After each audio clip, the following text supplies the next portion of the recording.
Greetings, this is Obi-Wan Kenobi, and I have drifted into the underworld. The Star Wars underworld. I have a bad feeling about this. Here we go. We must go to the lower levels. The underworld. You've taken your first step into a larger world. You're after something. Ben.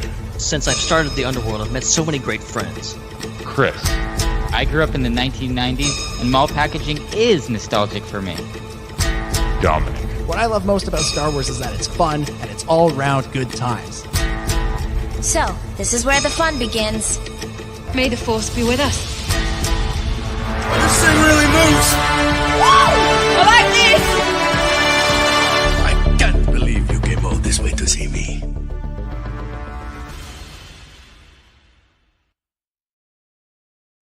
Well, hello again, everybody, and welcome back to the Star Wars Underworld Podcast, your weekly source for all the latest breaking Star Wars news, rumors, and discussion. And this week, the Mandalorian Season 3 trailer, the new one, it's here. The most important football game of the year was played. There's no need to watch any other games this year. Pay no attention to those superb owls. The most important one has been played. It had the Mando trailer, and we're going to break it down. We're going to break down both variations of it, too. We're going to break down the one you saw on YouTube during the broadcast, and then the one that is on Disney+. Very small variation, but an interesting one nonetheless. And we've got a couple other Mandoverse adjacent news stories that we'll get to if we have time on this. The first of two Star Wars Underworld podcasts that will be coming out this week, this weekend, over the next couple of days. I don't know how exactly you want to put this, but we're going to discuss Mando tonight. And then on Saturday night, we will be back going up against Hockey Night in Canada. We'll be back to break down the Bad Batch, the new episode of the Bad Batch, which was pretty entertaining. I'm looking forward to discussing that on Saturday. But tonight, it's Mando time. First, though, introductions are in order in case you're new to the show or you've forgotten who we are. That can happen. My name is... I forgot my own name there. My name is... I was like, who am I again? I'm Ben Hart. I'm Ben Hart, the Star Wars guy. And with me, as always... from Canada, Dominic Jones. I'm Dominic Jones, and with me, as always, founder of the Star Wars Underworld, Ben Hart, the Star Wars guy. How's it going, eh? I love maple syrup and polar bears and polar bears and hockey because I'm Canadian, y'all. Yeah. Who's your favorite hockey player? Wayne Gretzky, of course. Yeah. Okay, other than him. Nah. He's the best. Oh wow, what a cracker. Really glad you said that we're talking about the Mandalorian trailer and only the Mandalorian trailer, because I haven't seen the Bad Batch yet, to be honest. So I'll try to fix that tonight sometime. But yeah, no spoilers. I haven't seen it yet. Faster, more intense. It's shocking, Ben. You won't believe what goes down in the Bad Batch. Shocking. Also with us, as always, from the Raeside, it's Hannah Raeside. G'day there. Great to be back for another double-header this week. Very, very excited. But yeah, what a juicy Mandalorian trailer. It's one of those ones where there was kind of a lot, but kind of not a lot, but it's kind of more in what wasn't said in this trailer or what we didn't see in this trailer, which I think we'll unpack a little bit. But yeah, it's going to be a good chat today, guys, and I think it'll be an even better one on the weekend as well. Ooh, now that's how you tease it. You're like, this is going to be good. Everybody stick around for this, but make sure you come back on the weekend because that one will be even better. You got. I'm the queen of marketing this show. There we go. Well, someone's got to do it. There's a lot. Yeah, that's going to be interesting to talk about this trailer. There's been some really interesting discussion around it, and it might be there's more left unsaid. The silences might say more than the actual images. So yeah, we'll be breaking that down in just a moment. Also, shout out to our other co-host, Chris, who is unfortunately unable to join us. We're hoping he might be able to stop in a little bit later, but for right now, it looks like he will not make it to this episode. So we'll have to get his thoughts on the Mandalorian trailer when we talk about the Bad Batch on Saturday. But yeah, so now I got to do Chris's job. So how does he do this? Subscribe to the Star Wars Underworld. Where are these buttons? Subscribe to the Star. Nope, that's not it.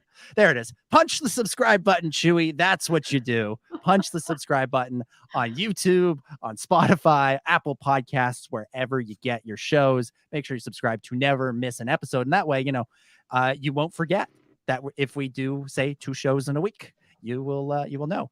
If you want to share your thoughts during the episode, you can super chat with us. That way you can get your thoughts on the show and also support the show financially. And you can also become a channel member. You can join this bizarre clone battalion that we've created. And we've actually got a new member, a new shiny Tony Peterson has joined. Shiny rookie. Yeah, he's a rookie. I think Tony, you're CC 0 or CT 005, I think. Yeah, I'm gonna say that. Yeah, Joe, you can be like Tony and He's a good soldier nonetheless. Yes. Da-na-na, da-na-na, na-na-na-na.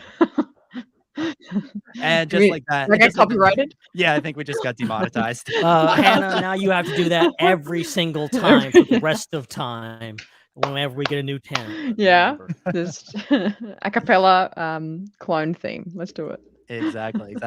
And if you like the show, make sure you are subscribing and reviewing on Apple Podcasts, Google Play, Spotify, wherever you get your shows. 5-star reviews are most appreciated. And you can also keep the discussion going between weeks by joining the Star Wars Underworld Network Discord. The link is in the description. It works. You can join. You can I tell you what, I'm making this proclamation right now. Let's start pushing for 500 members on the Discord. Let's do this, okay? My God, I know it's a bit How many is there now? There's about 130, 140, I think. Wow, I think we can let's do it. better. 500. Yeah. Let's start pushing for 500. Bi-weekly hangouts. You got video games that got all kinds of stuff. Great community over there. But let's get it bigger. Yes, let's get there. And also, speaking of the Star Wars Underworld Network, make sure you check out the Star Wars Underworld Network for great podcasts, YouTube variety shows, Twitch streams, and all sorts of good stuff. Things like The Raeside or Ion Cannon or Tales from Beyond the Galaxy and more to come. All right, those are the plugs. Let's talk about the new trailer for The Mandalorian Season 3. Go around the table, give some initial impressions on the trailer. And Ben, you know it. Of course we're going to do it. It was played during a football game involving a team from Tampa Bay and Texas. So right on either sides of you, you're smack in the middle. Sandwich. It's a Ben sandwich. What did you think? Football sandwich. Get hit in the head from both sides with a football. Yay. What did you think of the Mandalorian Season 3 trailer? Season 3. Yeah. Season 3. So Season 3 trailer. I thought this was really a fantastic trailer. I was in agreement last week of just like, yeah, this is true. now you screwed me up. Season 2. The Season 2 trailers were really, I mean, they were good, but also very lackluster. I get what they were trying to do. I understand they had a lot of things they were trying to hide. A lot of people they were trying to hide. I get it. I don't know what they're hiding this season. Who knows? We'll find out in a matter of weeks. But I thought this was a really great trailer showing us a lot of really great visuals, a lot of interesting characters, more adventures of Din and Grogu, but just also showing kind of the tone of this new season and where we're going. And like the show really has never looked better.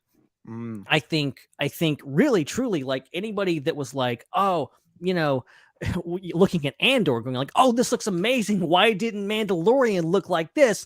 Now Mandalorian looks like Andor. Like you look at the visuals in this thing, that's really as good, if not better. We're getting some space battle action, some ships and atmosphere doing crazy stuff. We didn't even get that in Andor.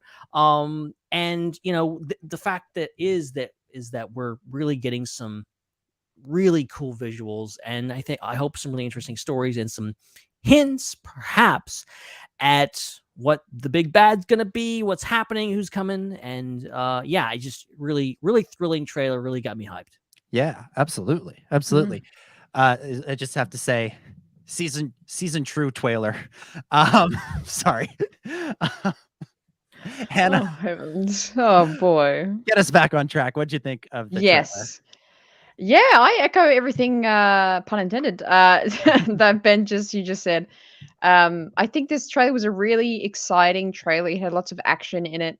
Um, I liked seeing all the different types of Mandalorians. Like that was really interesting to me. They were so super colorful and like just slightly varied helmets and things. And we know there's a lot of Mandalorian lore out there.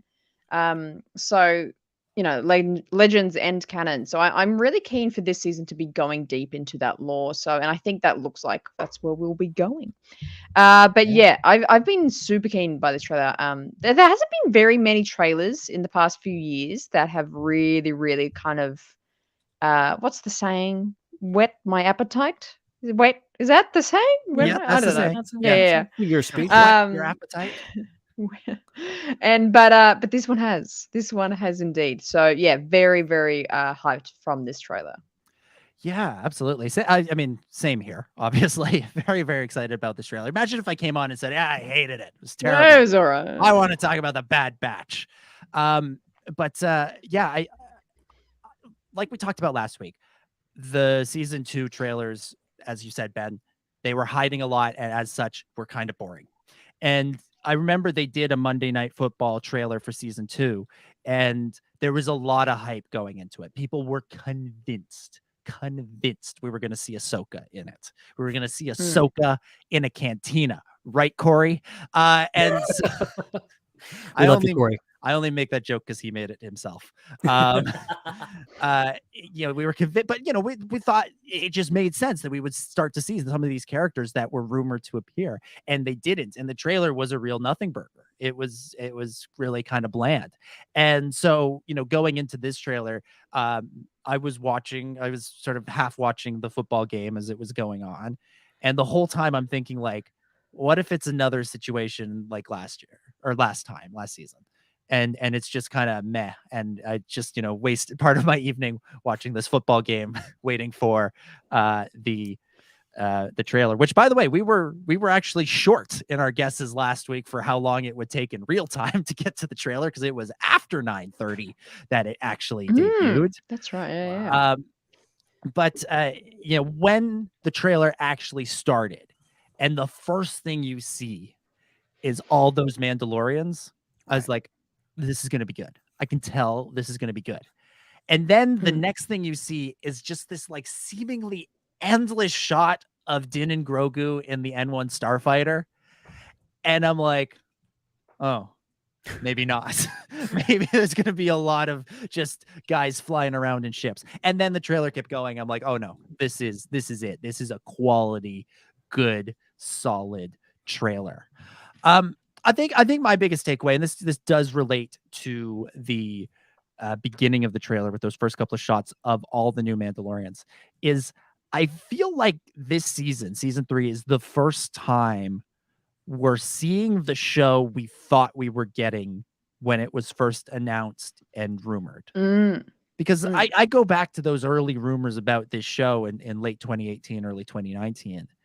And a lot of it was about it was going to be like something to do with Mandalorians, and it was going to be this big like cultural Mandalorian story that was Mandalorian Wars or something, or Mandalorian Uprising, and then the first season is sort of this Western lone gunslinger, Boba Fett-esque character, and really, there's some Mandalorian stuff in there, but it's pretty well kept to 1 or 2 episodes, and the rest of it is just kind of a guy out in the galaxy having adventures. And then in season 2, you start to see more Mandalorian characters become more regular, and you start to see our Mandalorian have his Mandalorian views and ways challenged by Bo-Katan and her crew, and you start to see, okay, we're inching closer to that initial promise of what we thought this show was going to be. And then the Book of Boba Fett happens and really pushes us in that direction with like the flashbacks to Mandalore and everything. And then here we are in season 3, and they're not hiding the fact that we're going to see a lot of Mandalorians. That's been one of the big selling points ever since Celebration last year, was you're going to see Mando action like you've never seen it before. And this is going to be kind of that, wish fulfillment story of Mandalorians reclaiming their Mandalorian heritage and their Mandalorian ways in a, sort of noble and exciting and epic fashion. And I feel like this trailer really promises that. And the fact that they're leading with it is a really, really good sign. And I think it's something that I think is really smart, and it makes sense that the first live action thing they did go with was Mandalorian, because coming off Clone Wars and even Rebels at that time ending, like so much of that was like subtly about Mandalore. Like the amount of Mandalore arcs we got in Clone Wars was amazing, and the amount of really extensive like cultural Mandalore lore we got in Rebels, which was really, really fascinating. So it's like it kind of makes sense. Like we've been building this planet up, and these people and the clans and the cultures, and there's so much to this planet that it makes sense they explore it here. So, and I agree with you. I think, yeah, this season is what I thought the whole show was going to be from the get go. That's a really good way to put it. Yeah. Yeah. It's amazing how, it's like this is kind of the show maybe they wanted to make and to begin with, but like they literally just didn't have the budget. They couldn't put 100 Mandalorians on screen and have them flying around doing things. They could have one scene of that, which is what we got in episode 3 of Mandalorian. Which is pretty legendary. Oh yeah, it was great. It was something that I like.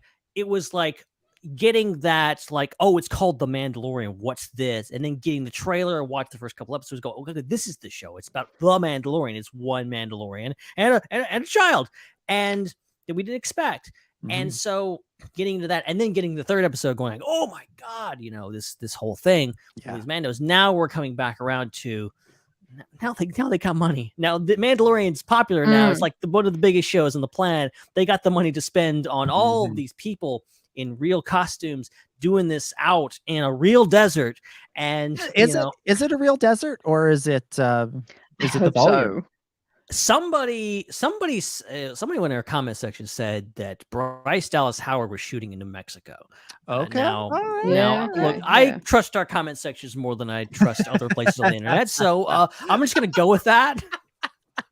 Yeah, for sure. For sure. But it did look like that one shot, and we're going to talk about it more because there's more than meets the eye in that shot. But the one long shot, you see Mandalorians walking, that there's a lot of really good volume stuff. I think some of it is really tricky, like especially season 1. I think there's some stuff that's like, is that outside? Is it not? And you're kind of told like, yeah, most of this is outside or inside.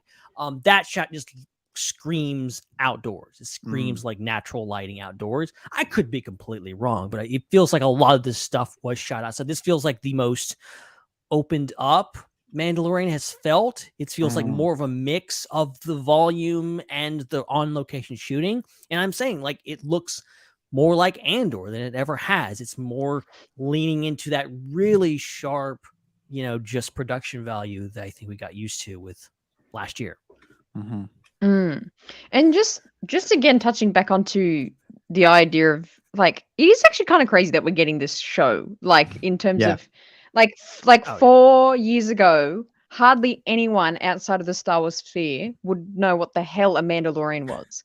When now even completely non-Star Wars fans know that word because of this show. And it's like, it's really random. Like imagine if we just got like the Malastarian, like random planets, like of people from that planet, a show of like that planet, like the Chandrilan. Like it's kind of a weird concept. The Chandrilan Mafia. That's now there's a show. That's a show. Yeah. Starring Davos from Andor. Davo. It's not. It's Davo. The S is on his last name. Everyone thinks it's Davos. It's not Davos. Davos. No. It's Davo. Okay. But I feel like what we're gonna see this year is a lot of stories that Dave Filoni in particular has wanted to tell for a very long time. Obviously, everybody knows that Ahsoka is kind of his dream project, right? But I think a lot of this stuff that we're going to see this season, I think it has its origins in Rebels and plans that originated in Rebels. Because if you go back to season 3 of Star Wars Rebels, there's a really big moment about 2/3 of the way through the season where Sabine chooses to leave the Ghost crew and stay with her family on Mandalore, or not on Mandalore, but to get back to doing Mandalorian things. And at the time, I remember looking at the end of that episode, and there was Sabine, her brother, her mother, and Fen Rao. And I'm like, so you've basically got the family unit for another Star Wars series. And I have long suspected, and I have no actual evidence of this, but this is just a gut feeling. I have long suspected that the original plan was to spin off from Rebels and do The Mandalorian as an animated series, but have it be about Sabine and her family. And obviously would have been very different from what this version of The Mandalorian wound up being, but that is where it looked like it was going. And then there was a really rapid course correct at the beginning of season 4 where they brought Sabine back into the fold of Rebels. And, season 4 wound up being the last season of Rebels. And it was in production right around the same time that early development was beginning on this show, on The Mandalorian. Yeah. And I wonder if they made the conscious decision to go, you know what? Let's hold back. Let's save this, and we will see the story in live action at a future date. And if you watch the Star Wars Rebels season 4 Blu-ray box set commentary for Heroes of Mandalore, the 2-parter, Dave Filoni in that, he kind of drops some hints about more Mandalorian stories coming down the pipe. And remember, this is late. This is in early mid 2018 that's coming out. That commentary comes out, which is before we knew that Jon Favreau's live action series was going to be The Mandalorian. So I think that what we're going to see this year, I think it has its origins in Rebels, both on Ahsoka and on The Mandalorian. So I'm just excited for Dave. Excited for Dave to get to tell his stories, and I'm excited to see how they've evolved through his really exciting partnership with John. Yeah. So Ben, you said there's some stuff in those early shots. Walk us through it. What are you seeing? What's jumping out at you? Well, so if you look at, especially at that first shot of kind of the far off view, there's a great YouTube channel. It's called Star Wars HDR. They have a 4K version of the trailer up, so definitely go check that out if for those of you who want to get like a really good quality one. I zoomed in on some of those shots, and it looks like, if I can pull the screen up, here, I'm gonna pull it up right now. Oh, okay. I was trying to do the same thing. Yeah. See, I'm pulling up because I don't want to misspeak here. So it really looks like to me there's like 1, 2, 3, 4, 5, 6. There are like 7 Mandalorians. The third one from the left looks like Din Djarin to me. The one next to, kind of in front of, looks like Bo-Katan. The next one looks like Paz Vizsla. That's definitely possible. Just you can see by the body type that's not normal Mandalorian. So my guess is that there's something going down, and I don't know. Maybe that's not Din Djarin in the back. Let's play. I'm playing devil's advocate against myself. Maybe it's not Din Djarin. Maybe this is Bo-Katan and maybe Paz Vizsla, which doesn't make any sense. Why would Paz Vizsla be with Bo-Katan? But maybe they've teamed up, and they're going against Din Djarin's group of Mandalorians, which we see just a few seconds later, gearing up. It which looks like the same planet. So, very interesting. My question with these shots, as cool as they are, and like figuring out who they are, is that where are they coming from and where are they going to? Like, why are they walking? It's not like it's just a normal travel because they would just be in a ship. It's like, where are they? On, like, why can't they go by ship? Where are they headed to? It's the Rogue One logic of, we could park our ship right next to the house, but no, we're gonna park it way out here and walk up dramatically. Gotta get your dramatic cooler. Yeah. I've got this cape. It's got a flap in the wind. Okay, you think I'm just gonna roll up like a normal person? Come on. Yeah, no. Why would you do that? Why would you do that? Driveways don't exist in Star Wars. Also, these people have jetpacks. Why are you walking? I would never walk anywhere if I had a jetpack. Come on. This is really so true. This is really like difficult terrain too. It's like rocks. Rocks are really hard to walk on. It's like a so much easier. Sidewalk or something like that. You break your ankle really easy. You step in a hole or something like that. Come on. Yeah. Animal. Season sucks already, man. This is ruined. As long as nobody has a screw or a brick or anything like that in Star Wars, I'm good. That's what. Zoom in. See if there's any screws or bricks. I don't see any. I don't see any yet. But we're gonna keep an eye out.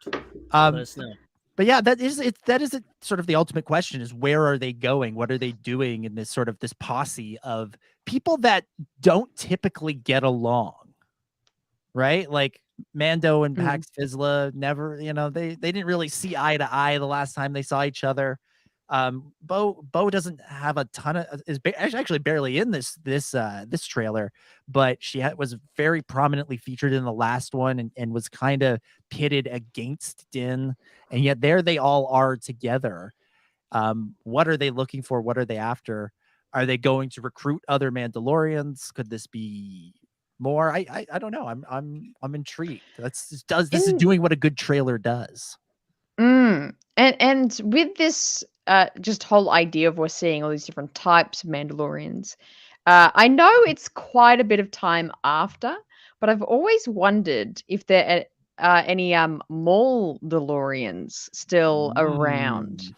I don't think we saw any. Did we see any in Rebels? We got that guy. What Jackson or whatever his name is. Saxon.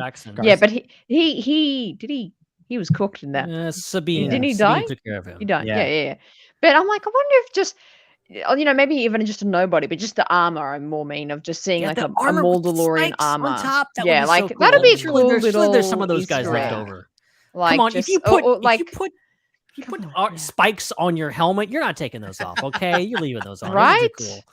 I mean, not to jump too far ahead in the trailer, but we do see Mandalore and we see Din looking at some dusty old helmets. Even if there's just one of those Mandalorian helmets kicking around somewhere on Mandalore, that'd be awesome. Would be a sweet callback. One thing I would love to see, which again I don't know how that would work with all the how ruined everything really is, but we saw in Siege of Mandalore the throne room of Satine of the ruler of that was pretty cut up, and we saw the window explode and where Maul jumped out. I hope there's something in the animation of a room or how the window's broken that is in live action, if that makes sense. Yeah. Or it's there's something aesthetically in the area that's specifically exactly like how it was in animation, same shot of viewpoint. And we can see the same window broken, if you know what I mean. They're going to zoom in on something, and it's just going to be Corky's shirt. It'll be the exact shirt he wore. Oh, what a dark twist! What a dark twist! Oh, heartbreak. And somehow Din Djarin knows, yes, this is Corky Kryze's shirt. Rest in me, rest in peace. Matthew, our friend Matthew in the chat from Ion Cannon, points out that the armorer has spikes on her helmet. She has horns. She's got kind of Maul-esque horns. That's true. Popping out of her helmet. She tried to file them down, but we noticed. We picked up on it. We see a couple other sort of crews of Mandalorians looking very colorful, which is nice to see. It's a nice sort of holdover from Clone Wars. I love how sleek Din Djarin's armor is, but one of the things that was really cool about the Mandalorians on the Clone Wars and on Rebels in particular, it's more of a holdover from Rebels, I guess, is how colorful they could be and how interesting and distinct their armor was. And we definitely see that more and more in the trailer, which is pretty sweet. We'll talk more about Mandalorians, I'm sure, as we keep going, because we'll have lots of Mandalore stuff to talk about. But the trailer continues along, and we get this kind of extended sequence of Din Djarin and Grogu in the N1 Starfighter. I guess now is as good a time as any to have the conversation. The conversation I'm already sort of sick of, because we already had to do this conversation once. Now we're gonna have to do it again all the way through until season 3 is over, I'm sure. And that is the fact that major plot developments for this show And Hannah, I know you love the reaction to this. Happened in a different show. The Book of Boba Fett obviously saw, Din Djarin reunite first with the Armorer and Pax Vizsla. We saw him be kicked out of his cult, and we saw him reunite with Grogu. Grogu was back with him even after, the big conclusion, the climax to season 2 was Grogu's choice to go with Luke Skywalker. Is this something you think is going to be an issue when the show is on? It shouldn't. That's my end. Like, it shouldn't, but it will. I think for some people, like, it's sad that we would, there will be people being like, how did they get together again? Like, what? Because maybe they weren't, Boba Fett didn't get the most amazing reviews, and maybe they didn't watch it. As sad as that is, but there will be people that will be a little confused on what the hell's going on with these two. How do they get back together already? But I mean, in a practical sense, I would assume there's going to be a pretty long previously on the kind of previously in the Star Wars universe, and that we'll get like pretty much a summation of what the episodes in the Book of Boba Fett were. That's kind of my take there. Yeah, that's basically what those previously on are made for, is people that just aren't either, like, most people that watch these shows watch an episode maybe once, or there's a lot of people that might jump in halfway through a season, just watch an episode, and that's what those things are designed for. So, like, I think ultimately it isn't that complicated. Like, I think oh, you're jumping in and, oh, Grogu's back. It's just like, oh yeah, he went and trained Luke for a little while and then he came back. That's all you need to know. That's literally all you need to know. He, like, the only thing's changed is he knows the Force a little bit better. Like, that's really it. So, like, it's not that much of a leap. Yeah, it was real quick, and yeah, I have some qualms with how it was handled. But I think we're just gonna have to move past it. This is the way it is, and this is the status quo, and they want to do what they want to do with this character. So here we are. I'm not going to complain that Grogu's back. I could have done without him. As much as I love him. How dare you? Ben Hart, the Star Wars guy, wants no Grogu in season 3. # canceled. I know. Canceled. I just know that my family's happier. My mom is definitely happier, because her first reaction to watching season 2, the end of season 2, was, okay, I'm done with the show, not watching anymore. Grogu's not going to be in it. And then she missed all of Book of Boba Fett until he showed back up. I was like, okay, you got to watch it now. Grogu's back. You can't miss this. So she's back in. So I'm happy from a family perspective. I'm definitely happy he's back. Yeah, like I'm of sort of two minds about this, right? Because in a lot of ways, and for a lot of people, and this is a completely fair way to watch the show, The Mandalorian is the Baby Yoda show. And to not have Baby Yoda in the Baby Yoda show would be weird, I think, for a lot of people. And that's a testament to what they created, to the point where I don't think they knew what they had and how much this character was going to take over the world when he did in fall of 2019. I think on the one hand, I think people who watch The Mandalorian because they love, they're maybe interested in the lore, but that's not the main appeal. Their main appeal is the connection and the story of Din Djarin and his adopted son Grogu. I think for those people, it's important to have this in there, to have that element in the story. I also understand the criticism that, it should have happened in this show. I understand that criticism, that it's weird it happened in another show. I think audiences are smarter than we give them credit for sometimes. And Ben, I don't know if you remember the lead up to Rogue One the way I do, but we spent a lot of time on this show talking about how the hell are they going to explain to everybody where this movie is set in the timeline and how it connects to this and how it's not a sequel to The Force Awakens and yada, yada, yada. There's hours and hours and hours in our archive of us going back and forth on how that was going to happen. And ultimately what they did was they went, here's the movie, watch it, figure it out. As they just kind of said, here it is, like, just enjoy. And ultimately, I think that's the way to do things, is just make sure that the stuff is good and entertaining to watch, and people will show up. And if they're then interested to see how the connections happened, then yeah, I think that then they'll go back and watch the Book of Boba Fett, and that'll be fun for them. If not, there's like you guys have said, there's going to be some dope previously ons. Yes. Yes. I've seen some interesting theories, a concept online.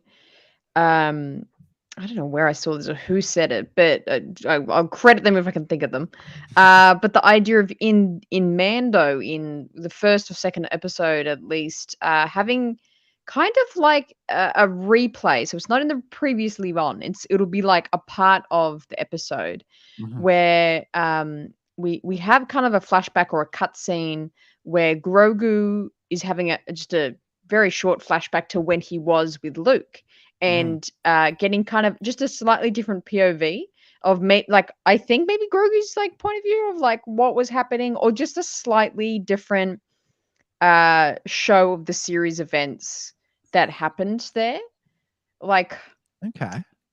Does that make sense? Like, so it's it's not a full episode, but like a couple minutes of it. I've got it. So we see Pelimoto's in the trailer, right? Yes. You have Amy Sedaris do what Michael Pena does in the Ant-Man movies and explain the whole thing to somebody randomly, and we'll watch it be reenacted, and we'll get a slightly skewed version of it because it's Pelimoto explaining her version of how she saved the day, helped Boba Fett save the day, and single-handedly reunited Grogu and Din Djarin. That could work. That's my pitch. I'd be down for that.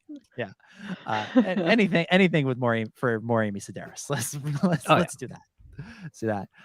Yeah. So ultimately, I think too much is being made of this. I think the people who made season 3 knew what they were doing. I think they knew that they, created a little bit of an extra hurdle for themselves by doing the reunion on a different show, and they've got a plan. And I think Dave and John have earned that. I think they've earned the through what they've done with seasons 1 and 2, they've earned a little bit of trust that they're going to do this in an effective way. And again, they've made a show that I didn't think was going to work for general audiences. I remember when we saw the first footage at Celebration, I'm like, this is not going to fly with my parents. Like, they don't care about Best Scar. I love that. I love that the whole massive brand new trailer at Celebration, and you're thinking, my parents won't dig this. They're not going to be into this. But I love I get what you mean though. Yeah. Like it's that general, yeah. But the heart of the show is Din Djarin and Grogu, and John and Dave created that, and I think they understand that.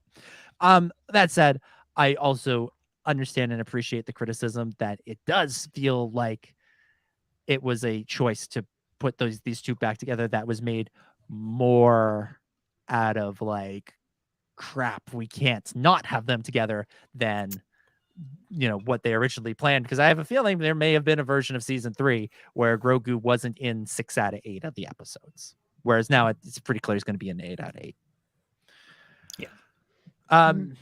Let's keep going with the trailer because there's some more exciting stuff. We see. Wait, there's more. Yeah, there's more.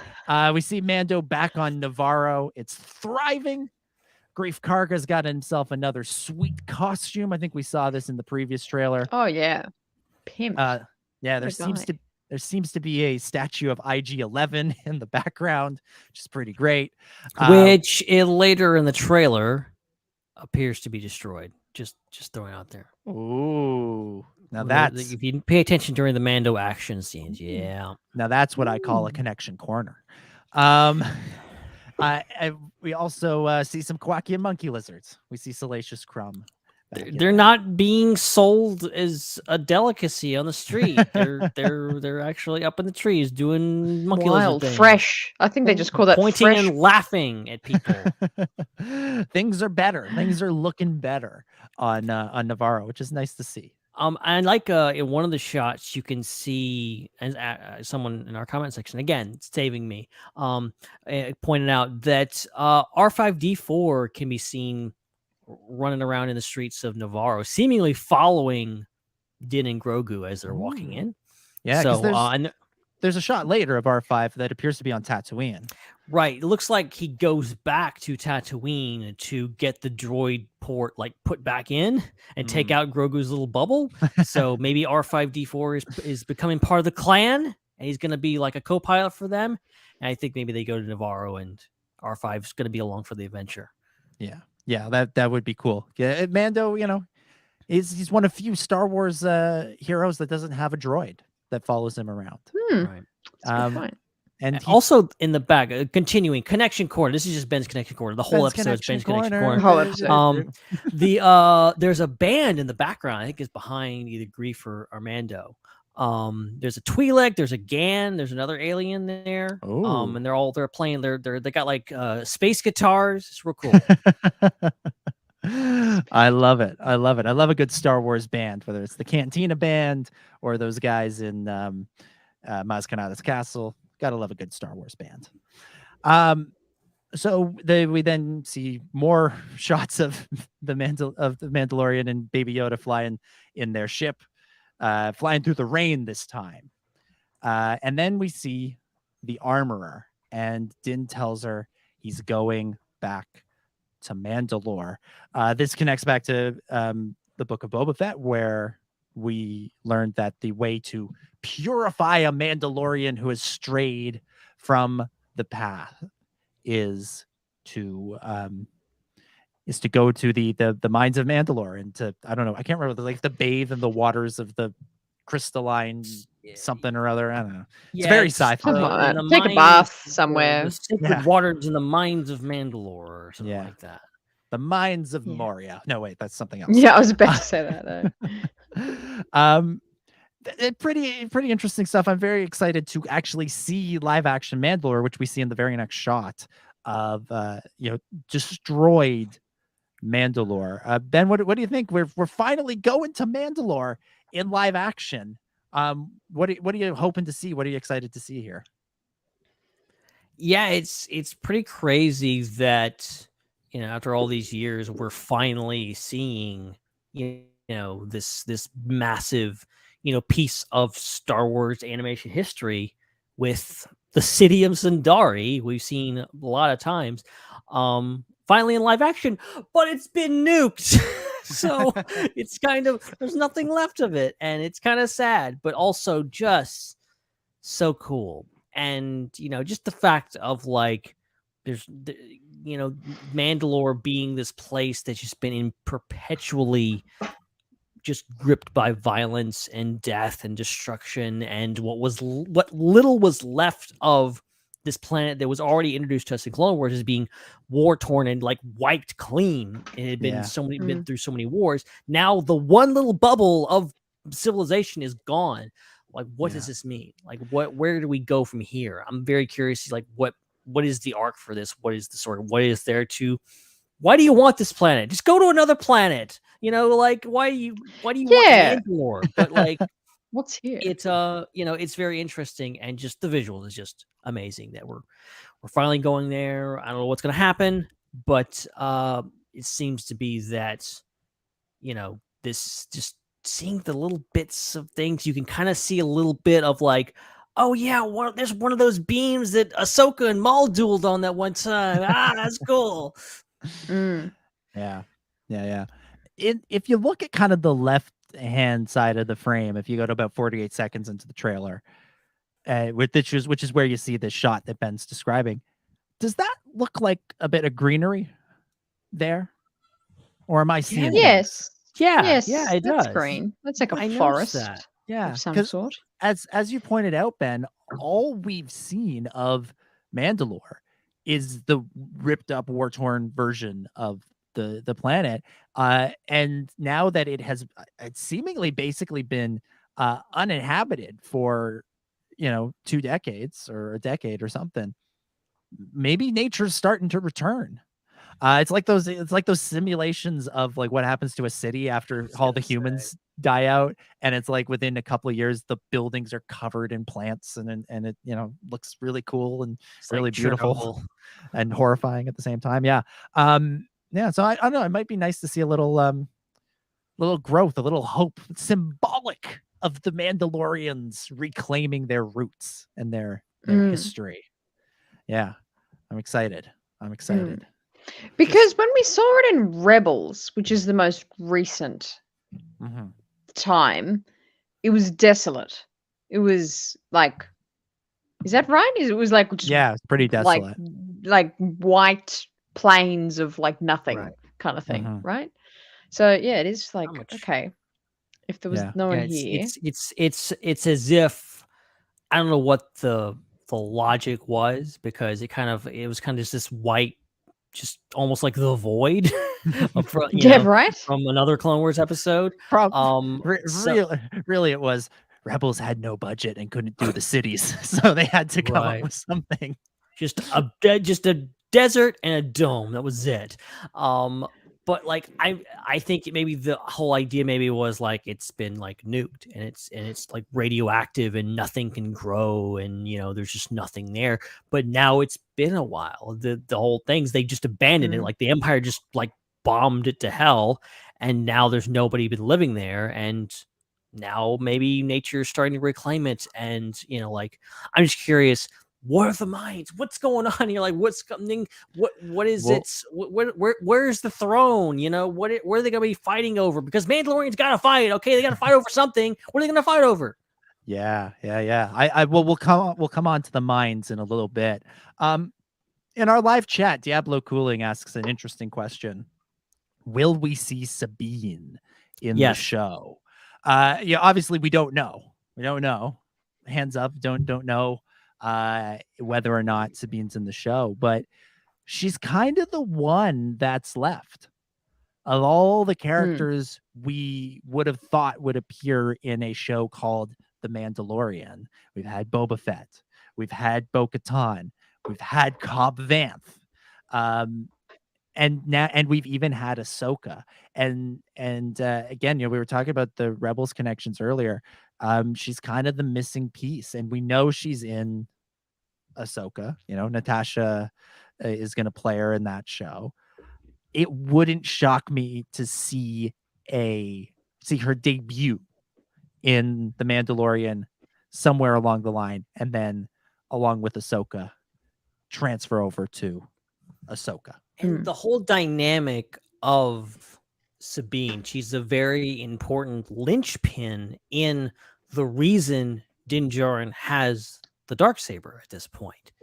The whole idea that Bo-Katan wanted the Darksaber a lot, but wouldn't take it from Din, because like the last person I took it from, Sabine Wren, it didn't work out very well. Like that whole scene, that dramatic scene on Mandalore in Rebels, where I'm going to give this Darksaber to you. I've done all this, very symbolic.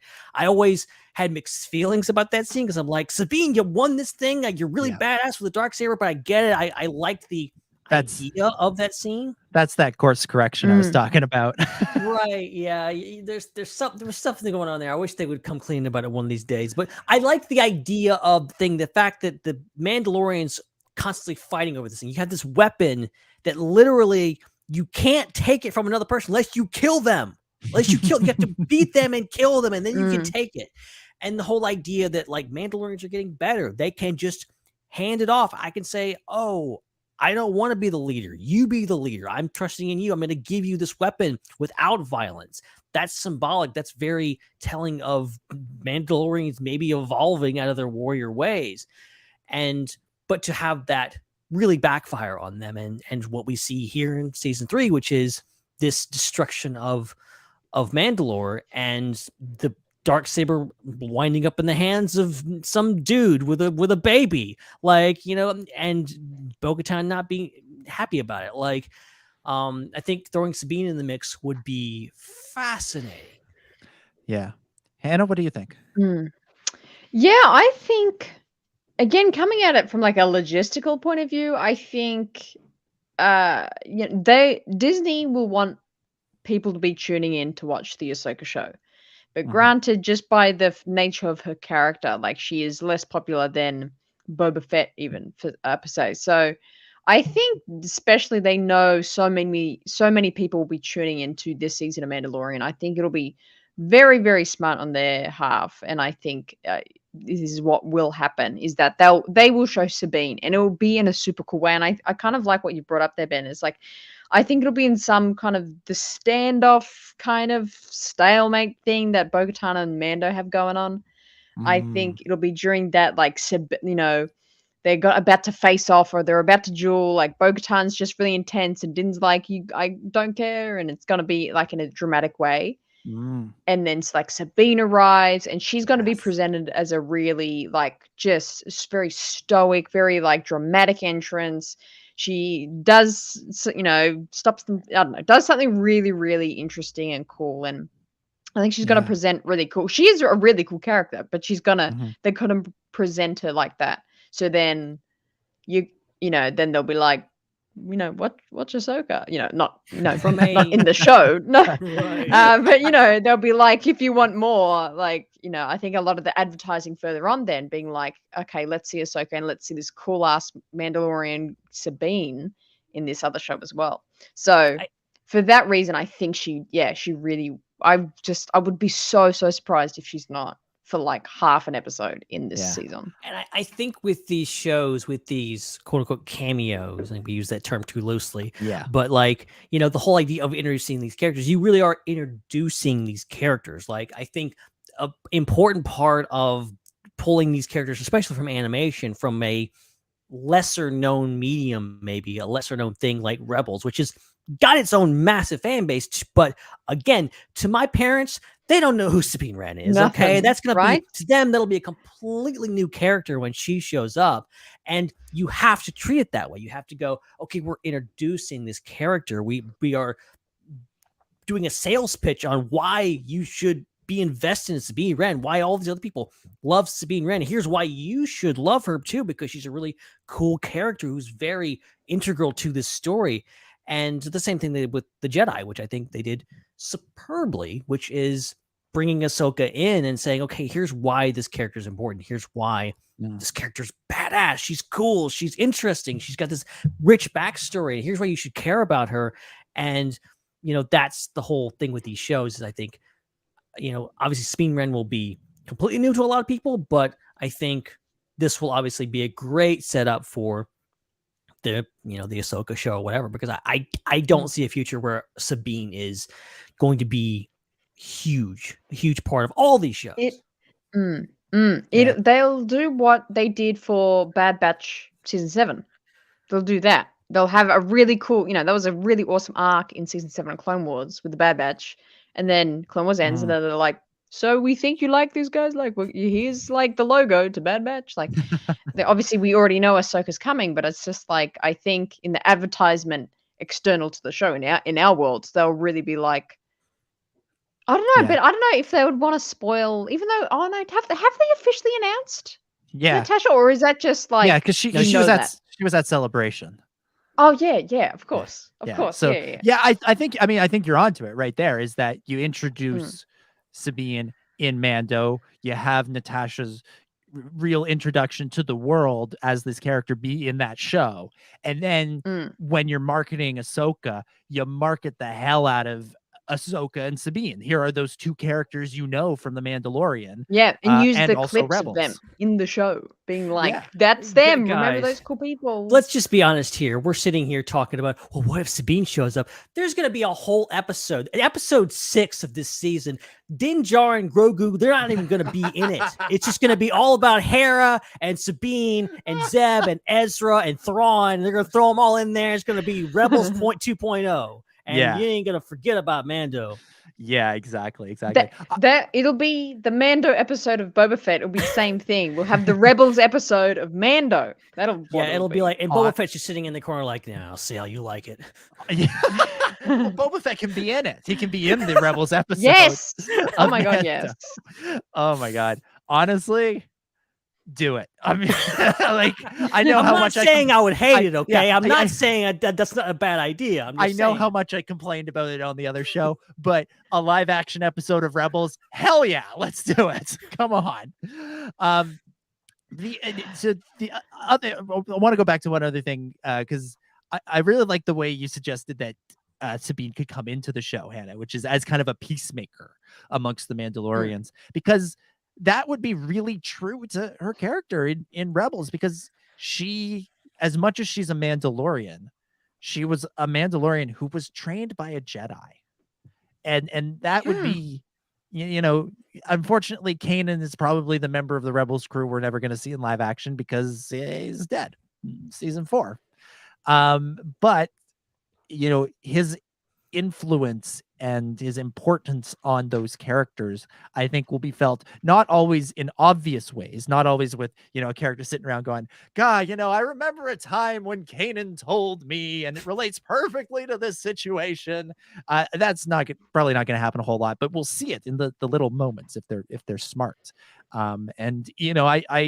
I've said this before, but I don't think I fully appreciated how much I valued Kanan as a Jedi Master when Rebels was on, and it took hearing Freddie Prinze Jr.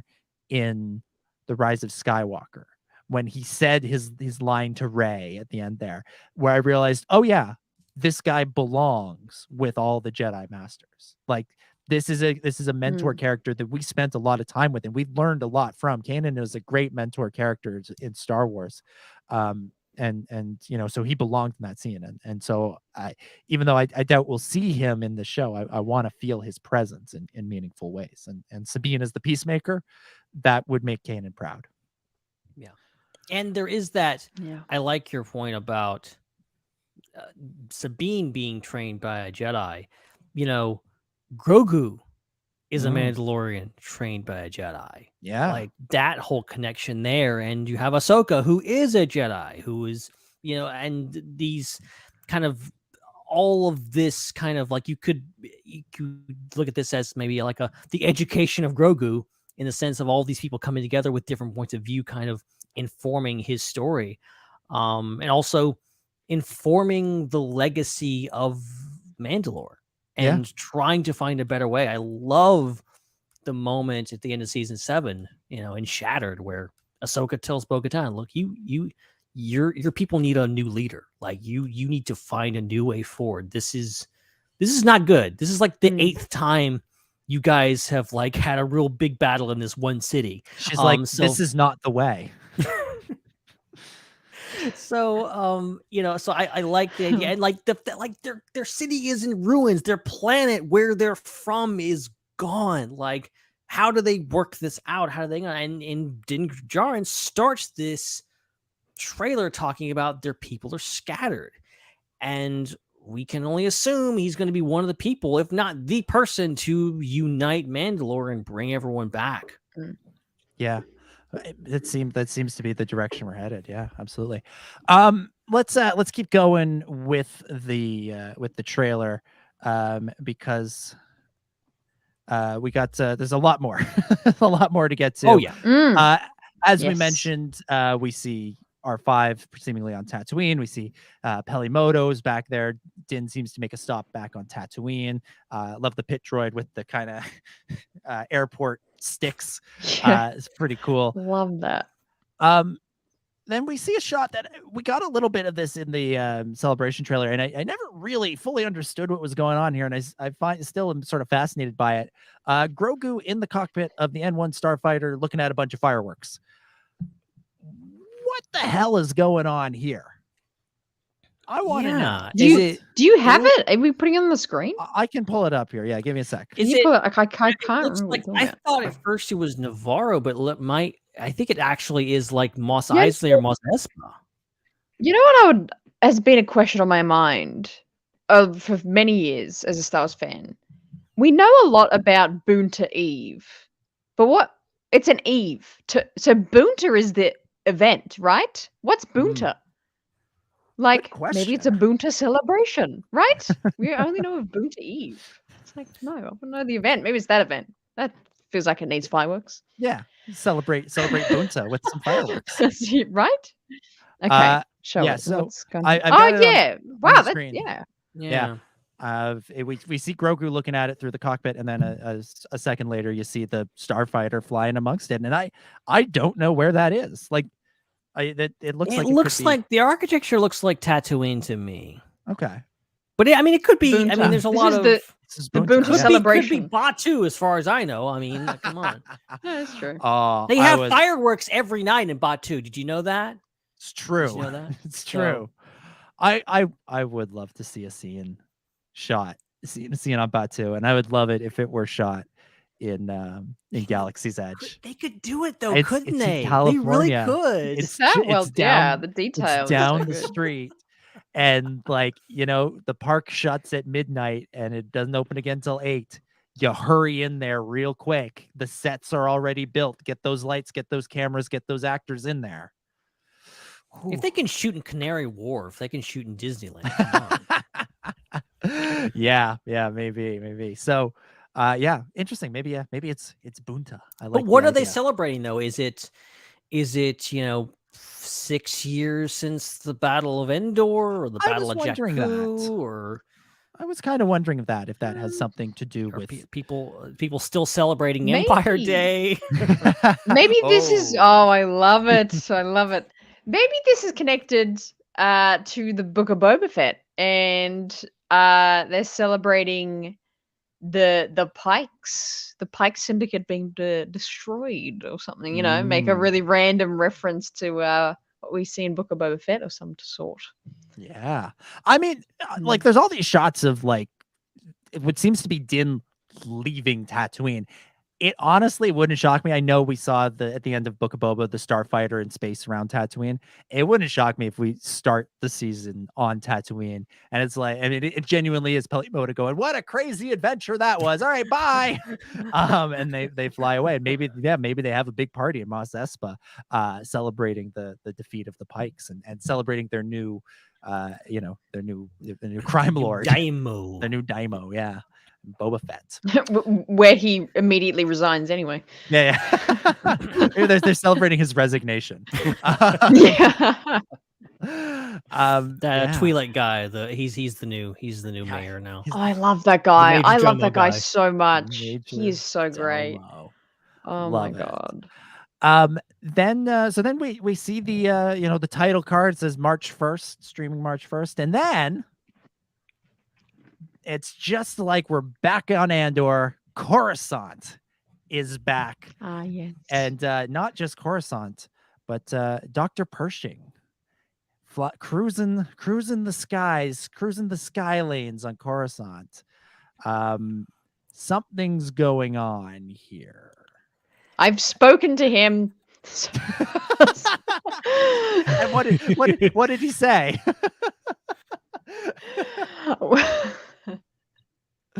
It's my biggest flex. It's the one thing I'll be really overconfident about that I've met in real life. Well, actually, yeah, I didn't know he was going to be in the trailer, but he looks pretty cool in this trailer. That when I asked him about season 3, this was in September. We spoke. I said I won't press you because I know they can get kind of peeved when people really kind of press them for info. So I said, I'm not going to ask you any big questions, reveals, or anything. But if you could describe the season in 3 words, what would it be? And his response was, I'm pretty sure it was like nothing before. Ooh, so good answer. I'm like, it's a pretty broad answer, but I'm like, that is still a good answer. It's still like exciting. It's like, oh, that's really interesting.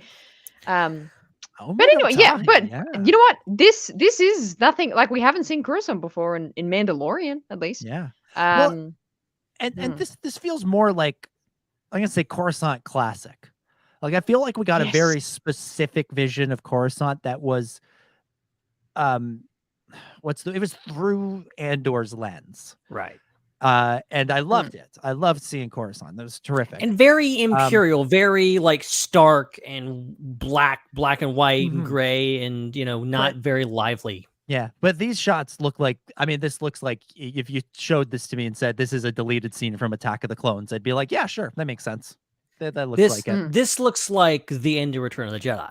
Like this looks like more like, oh yeah, the Coruscant's kind of come back after they tore down all the statues. They had a big party. Coruscant's kind of back to the way it was in the prequels a little bit. Yeah. Interesting. But this also interfaces. It's not in this trailer. I'm not even sure if it's been released publicly, but there's some shots of Dr. Pershing walking around in like a trench coat. Yeah, that was in the other trailer. It was in the other trailer. It was. Yeah, so the other one, yeah. And with the comms officer, that's her name, and we talked to her. Yeah, that's our yeah, that's your flex. Flex is that we talked to Katie O'Brien for 10 minutes at Star Wars Celebration, but we didn't record it because we didn't think that one through.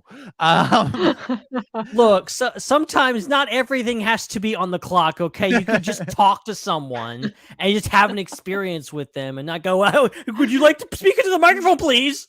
Yeah. But yeah, she literally signed the picture. I've got it upstairs somewhere. It's, to Dominic, I love it. Long live the Empire, Katie O'Brien, comms officer. I'm like, Filoni, Favreau, give her a name for goodness sake. So who I actually blame for her not having a name? I'm gonna wave my finger around. Hasbro. Because back in the day, all the characters got names because they had toys. And Hasbro doesn't make enough toys anymore, so there's no need to come up with a name for comms officer. If they were making a Black Series figure or a vintage collection figure of comms officer, she'd be like Vera Toydaria or something. Like she'd have like a cool name. There's what's Pablo doing these days? What are all these people? Like there's thousands of people that work at Lucasfilm, yet you come out with a character named Mithril, who's a Mithril. Like, come on, or Frog Lady. We're still calling her Frog Lady. She had a really nice Major Domo guy. She made me cry almost, and we're calling her Frog Lady. Come on. Where? Yeah, and so. Yeah, no toys and no visual dictionaries means we don't get names for stuff. So I blame Hasbro, I blame DK Publishing, and I blame Gina Carano because she got fired, so they had to cancel all the books. So look, I get not having a visual dictionary to hide the presence of Grogu for season 1, but that was freaking 5 years ago. Okay, give me a visual dictionary now. It feels like it's been 6,000 years. Come on. Yeah. So Dr. Pershing on Coruscant, an open-topped speeder, which is also very prequel. Yeah, very, very interesting stuff. Seemingly, that this is something I've been wondering about. Something I've brought up on the show before. I want to know what the Imperial presence is going to be in season 3. Now that Moff Gideon is seemingly behind bars, is Dr. Pershing there to break Moff Gideon out? Is he on some sort of research mission? I believe we see him with comms officer in the other trailer. So it's weird that his costume is blue. It looks similar to what Matt Lanter wears in season 1, the New Republic. Undercover as a New Republic. Undercover, or might be converted. Maybe it's a reference to who he's working for. You never know. Wearing blue threads. Working for the blue guy. I don't know. Ooh. Yeah, you wear the color of the person that you work for. That's just how it is. Mandalorians wore red. Exactly. Red and black. Boom, that was their whole thing. Go. Yeah. Boom. Yes, why do you make the men all wear blue? Are you really asking this question? What? Who's saying that? Is that Thrawn in an interview about? That's a really bad Thrawn impression, is what it is. Kajira Creation, can you get on that one for us? No. Okay, that's not. It's not how this is supposed to work. We don't make requests. Okay, you're right. We don't think they make those things when there's stuff that's good enough for that. Okay, that was not. But I have three things to say with this image. So again, if you're listening on audio, make sure you go to an hour and 9 minutes into the show. Yeah, Mhm. oh yeah, or that.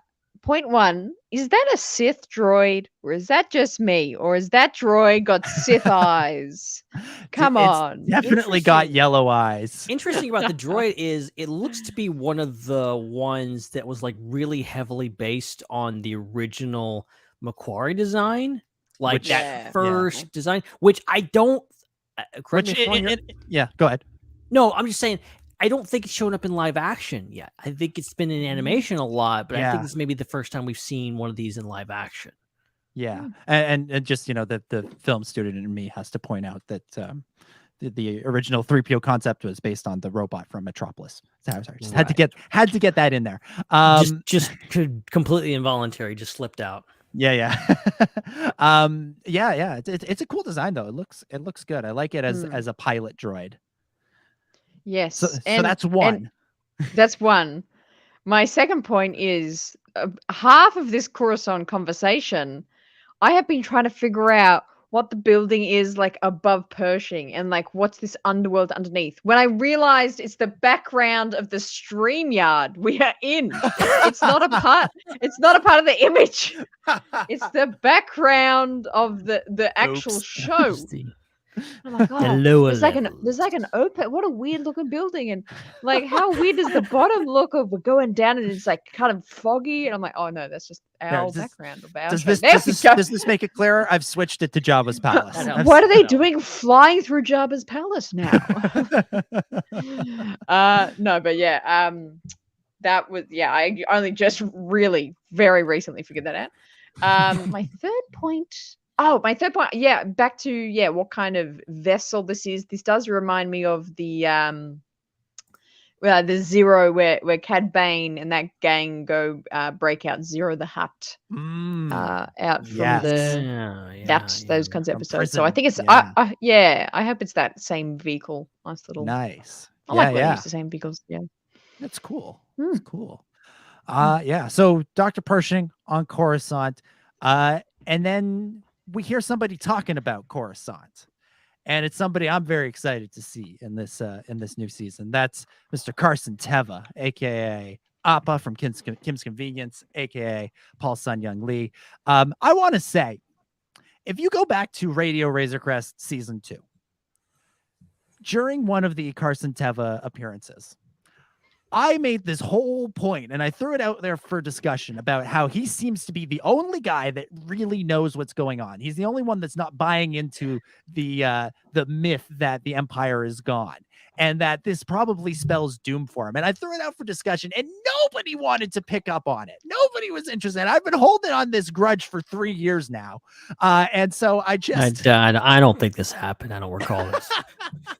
And so I just want to say, seeing him in there in this trailer validates what I was saying in late 2020.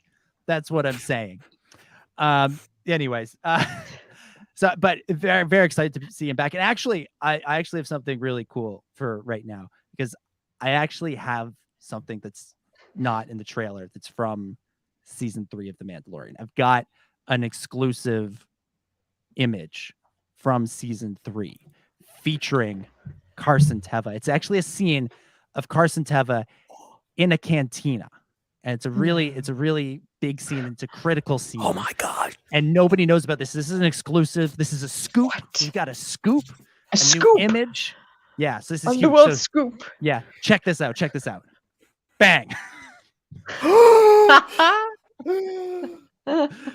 For everybody listening. What could it be doing? Oh my God.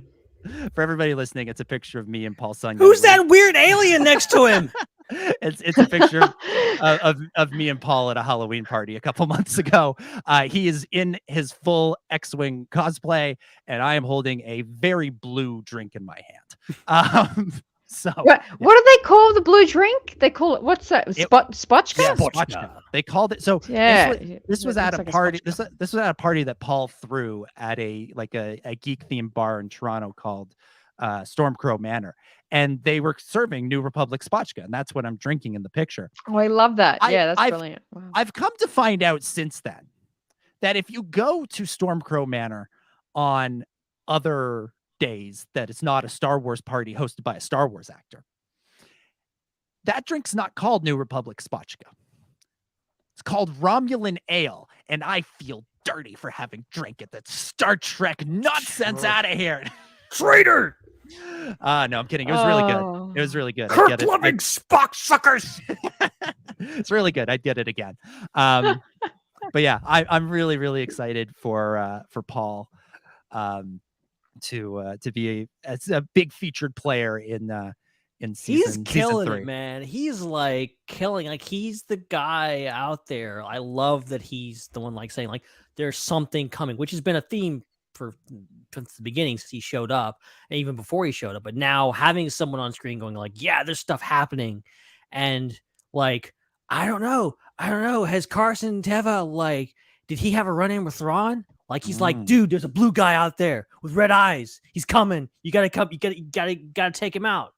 Yeah. I wonder. I don't know if he knows specifically, but I think he's picked up on the fact that the Empire is not as dead as everybody in the New Republic wants to believe it. Yeah, really interesting stuff. Now, in our live chat, Raheem's World is asking, he's saying, so I have a question. Do you believe he was talking to Mon Mothma when he said something dangerous is out there? I think this is a really good guess. I think it's a really, really good theory. And I'm kind of expecting Mon Mothma to appear in this season. I don't know if it's necessarily in this scene, but it would not shock me if they got Genevieve O'Reilly in for some more scenes. And the fact that she's so involved in Andor, and also the fact that we're seeing Coruscant in this trailer, I feel like there's a world where we see Mon Mothma in this trailer, and I think it's a very realistic one. And if I were a betting man, I would put a $5 bet on that. We should gamble on Star Wars. No, we shouldn't. Yes. We really shouldn't. But just look at the trailer here and look at what's in the trailer and who we're seeing in these scenes. And obviously, Mandalorian has mostly been it's Mando and Grogu, and they go to a planet and they eat things and they interact with people and they're going to these different places. This trailer has a lot of that. There's also scenes where Din and Grogu are nowhere to be found, and it's other characters like the shot we just talked about with Dr. Pershing and the comms officer on Coruscant, kind of telling that maybe this show's whole perspective and its scope is expanding. And I think you could genuinely have an episode, not a whole episode, but scenes where you have Carson Teva, you follow him back to Coruscant or Chandrila or Hosnian Prime, and he goes and reports to Mon Mothma and says, hey, and Mon Mothma, maybe she's kind of had the wool pulled over her eyes. Maybe she's not as smart as she used to be. And she's like, well, you're telling me this, but it looks like we defeated the Empire, all this kind of stuff. And Carson Teva was like, no, I would hope that Mon Mothma is also on Carson Teva's team and is aware of what's going on. This is something that, obviously we love Mon Mothma and she's a great hero of the rebellion and the New Republic. But the sad reality is that sometimes our heroes have to let us down. And we know what ultimately becomes of the New Republic. And maybe Mon Mothma is going to kind of go against her better judgments and say, you know what?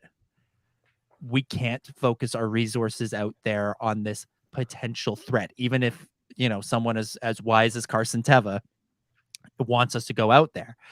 And instead we have to focus our resources on building out the New Republic, not from a military standpoint or not from a defense standpoint, but just purely from a political PR standpoint. And as a result, kind of turns a blind eye to something dangerous that's happening out there. I want to believe in Mon Mothma. I don't necessarily want this to be the case, but I'm throwing it out there as a possibility just because, I think we've all had the experience of voting for someone and going like, yeah, I really like this person, and then you see what they're doing in office, and you're going like, dude, what are you doing? And it is usually a dude. Usually a dude. Yeah. So yeah, I think definitely there's an area of the storyline that could go whatever confrontation happens on Mandalore between, Din, Bo-Katan, Sabine shows up, whatever happens, they might come to some sort of conclusion near the end of the season of like they need help to rebuild. They need some sort of, connection, some sort of kind of pact with some sort of New Republic. Mando's quite apprehensive with engagement with New Republic people, but maybe Carson Teva reaches out to Mando or something, cross paths again, and somehow Mando gets to have a meeting with Mon Mothma to kind of ask for help, or kind of on the lines of what you're saying there, Dom, of, she goes, we can't right now, like we got other things to focus on. And I think it's some sort of scene like that would be really beneficial, I think, to the storyline of the New Republic, because a lot of the New Republic stuff is all in paper canon at the moment. Yeah. I'm not sure if that's is that a general term, or did Matthew and Joel just make up the term? I think Matthew canon? and Joel made up that We're term. giving it to them. It's a great term. Yeah, yes, we need credit to, you guys. It's so good. It makes so much sense. Yeah, we need to put it more out there in the, the general. Put it on a T-shirt. Yes. Oh my God. Yes. There you vocabulary. Go. But you know what I mean? Like, I think it'll be great to have some sort of like more acknowledgement of like New Republic exists. It's like this is kind of the state of it. Like Mon Mothma's still around. Like I totally agree. Genevieve did an amazing job. She's like my favorite part of Andor. And I think if she was in the studio, like they could have so easily just then did a couple of scenes with her. Yeah, well, I mean, they could have shot it in England on a green screen, and then Oh yeah, good point. Yeah, ways yeah. You could work around it if she was busy with Andor stuff.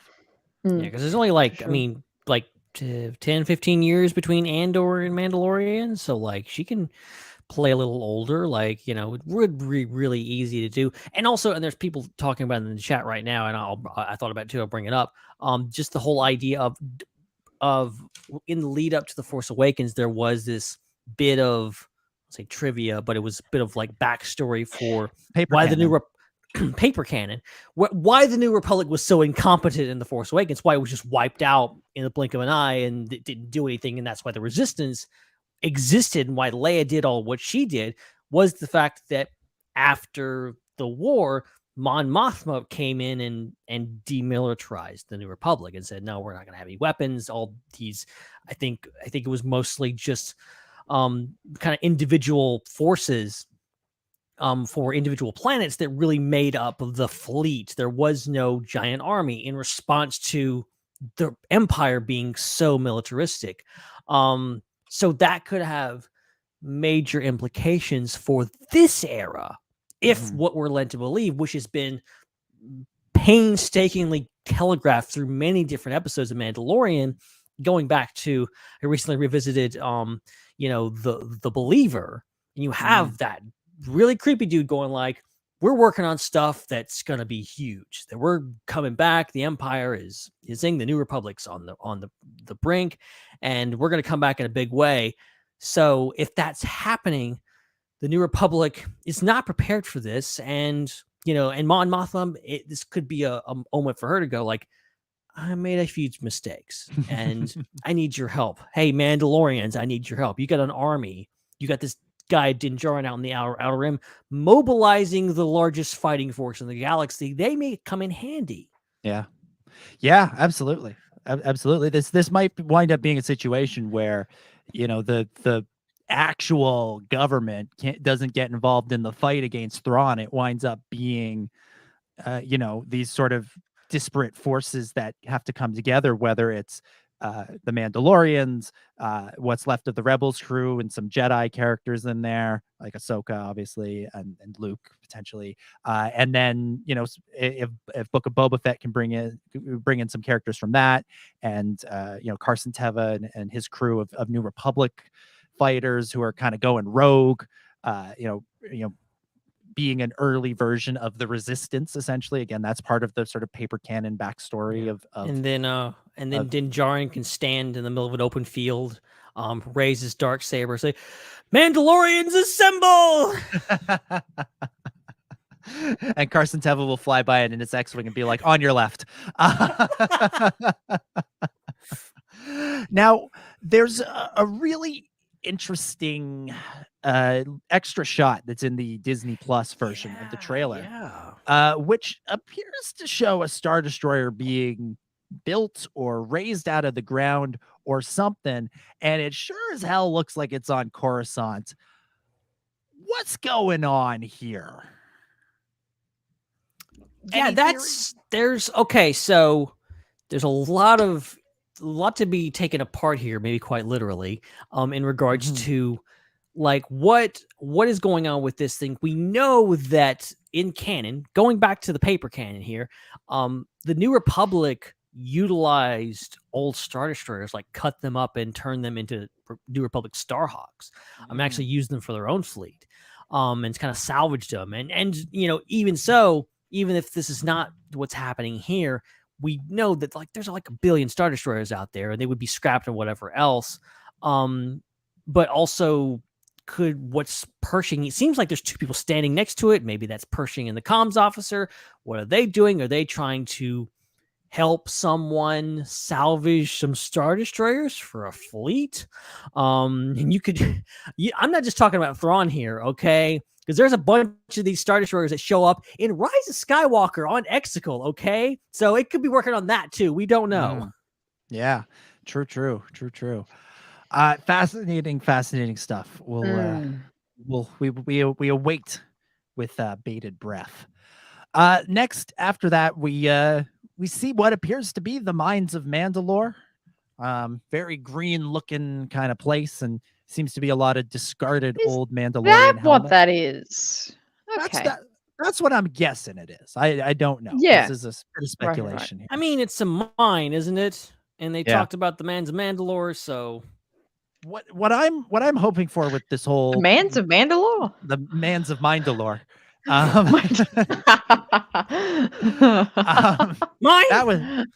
was in Mans season of 3. Mandalore? That was in season 3, the trailer. The tree trailer. Yeah. Oh God. Where's I'm Chris? Yeah. He's the keeper of the language.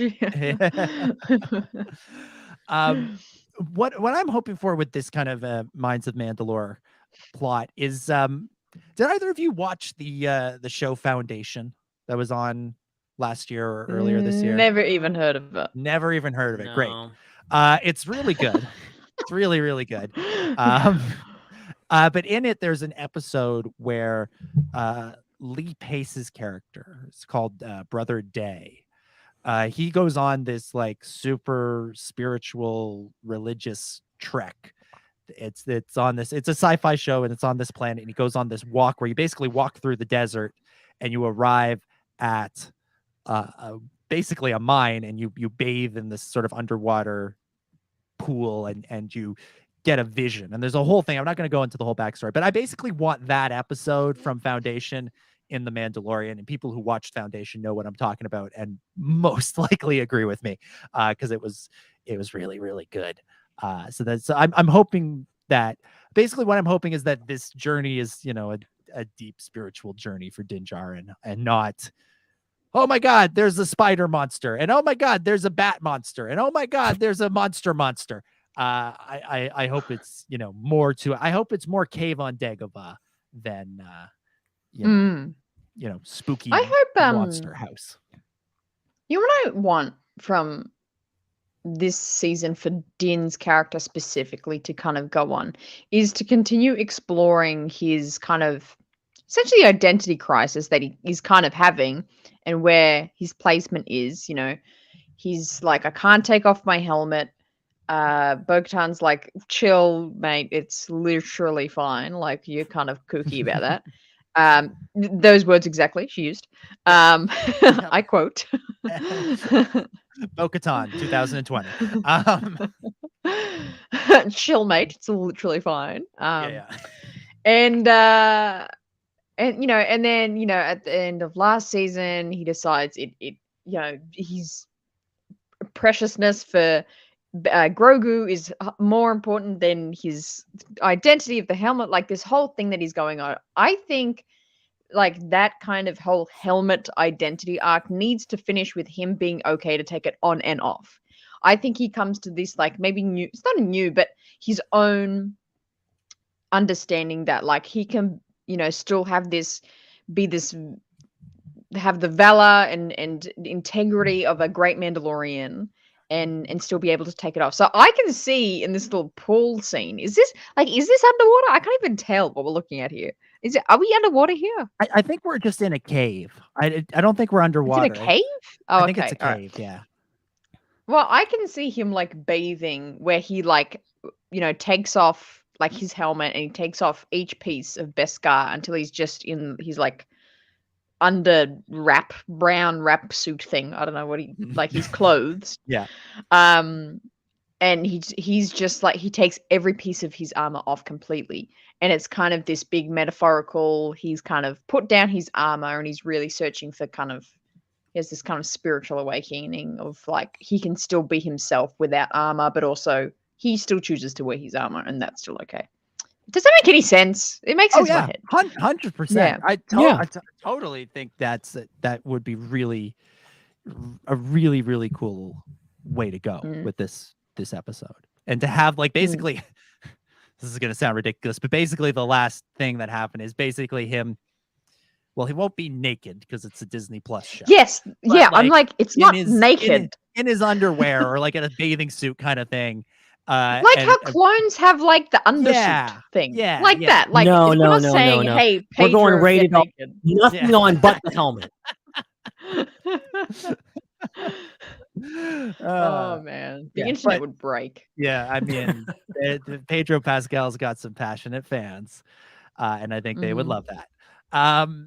But yeah, interesting stuff going on here on Mandalore, and yeah, it seems to be a lot of Mandalorian helmets kicking around in this underground area. Yeah, to me, that helmet that he picks up, you see, it doesn't look like a quote unquote modern helmet. It looks more ancient to me, which means that like he's going back maybe even further into Mandalorian history than just like the recent Night of 1,000 Tears debacle. Yeah, exactly. It'd be really cool to get some like deep Mando history in this season. Again, I'm going to come back to this idea that I really want shots that have been in Star Wars animation in this show. So do you guys remember when what's the moon they go to on Mandalore where Death Watch is? Concordia. Concordia. There we go. I hope we go to Concordia. No, I can't not say it like that. Concordia. That's how you say that word with an accent. Concordia. Yeah, that is fun. It is fun to say. Concordia. Moon, Concordia. Concordia. Yes, but sorry, Hannah, you hope we go to Concordia. Concordia. Jeez, surrounded by children, really. Come on. Come on, Hannah. You knew what you were getting yourself into with this. Did I? No, but like I really hope we go there. Like that's a place that I think we should see in this if we're going we're going back to Mandalore like whole thing. Concordia and see like has that been like wiped desolate or is it the same that we saw? I want to see that. In Clone Wars. I want to see that factory that Obi-Wan gets captured in. Yes, that's what I was kind of going to reference. They hang up rocks in what's the word? You know what? They hang up rocks and then they crush stasis. Them. Stasis. Yes, yeah. And then they. I never thought they were rocks. I thought they were walnuts.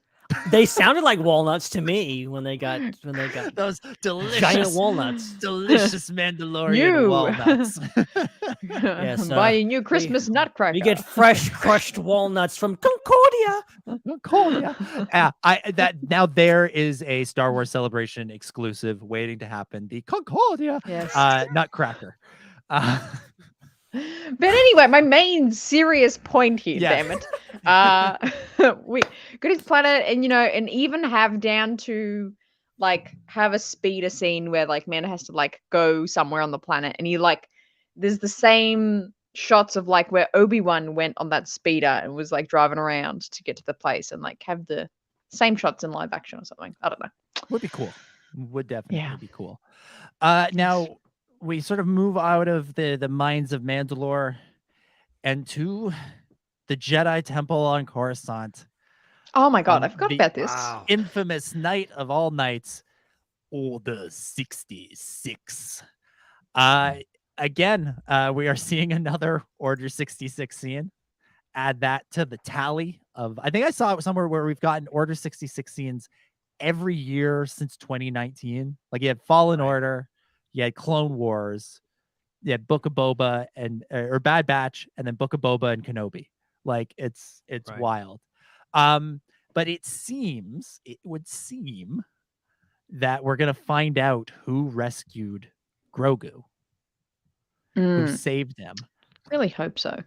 Any thoughts on who that might be? I have two theories. Okay. One comes from a buddy, Zach Arnold, who said that the sparking of the what's being cut by the door looks oddly similar to how the cutting happened on Moff Gideon's fighter at the end of season 1. With the assumption that whoever's on the other side of the door might be cutting through it with the Darksaber. Interesting. Oh my god! I Who don't has know. the Darksaber right now? See, okay, so I worked this out. I don't know how it works because technically the Darksaber is on Dathomir with Maul.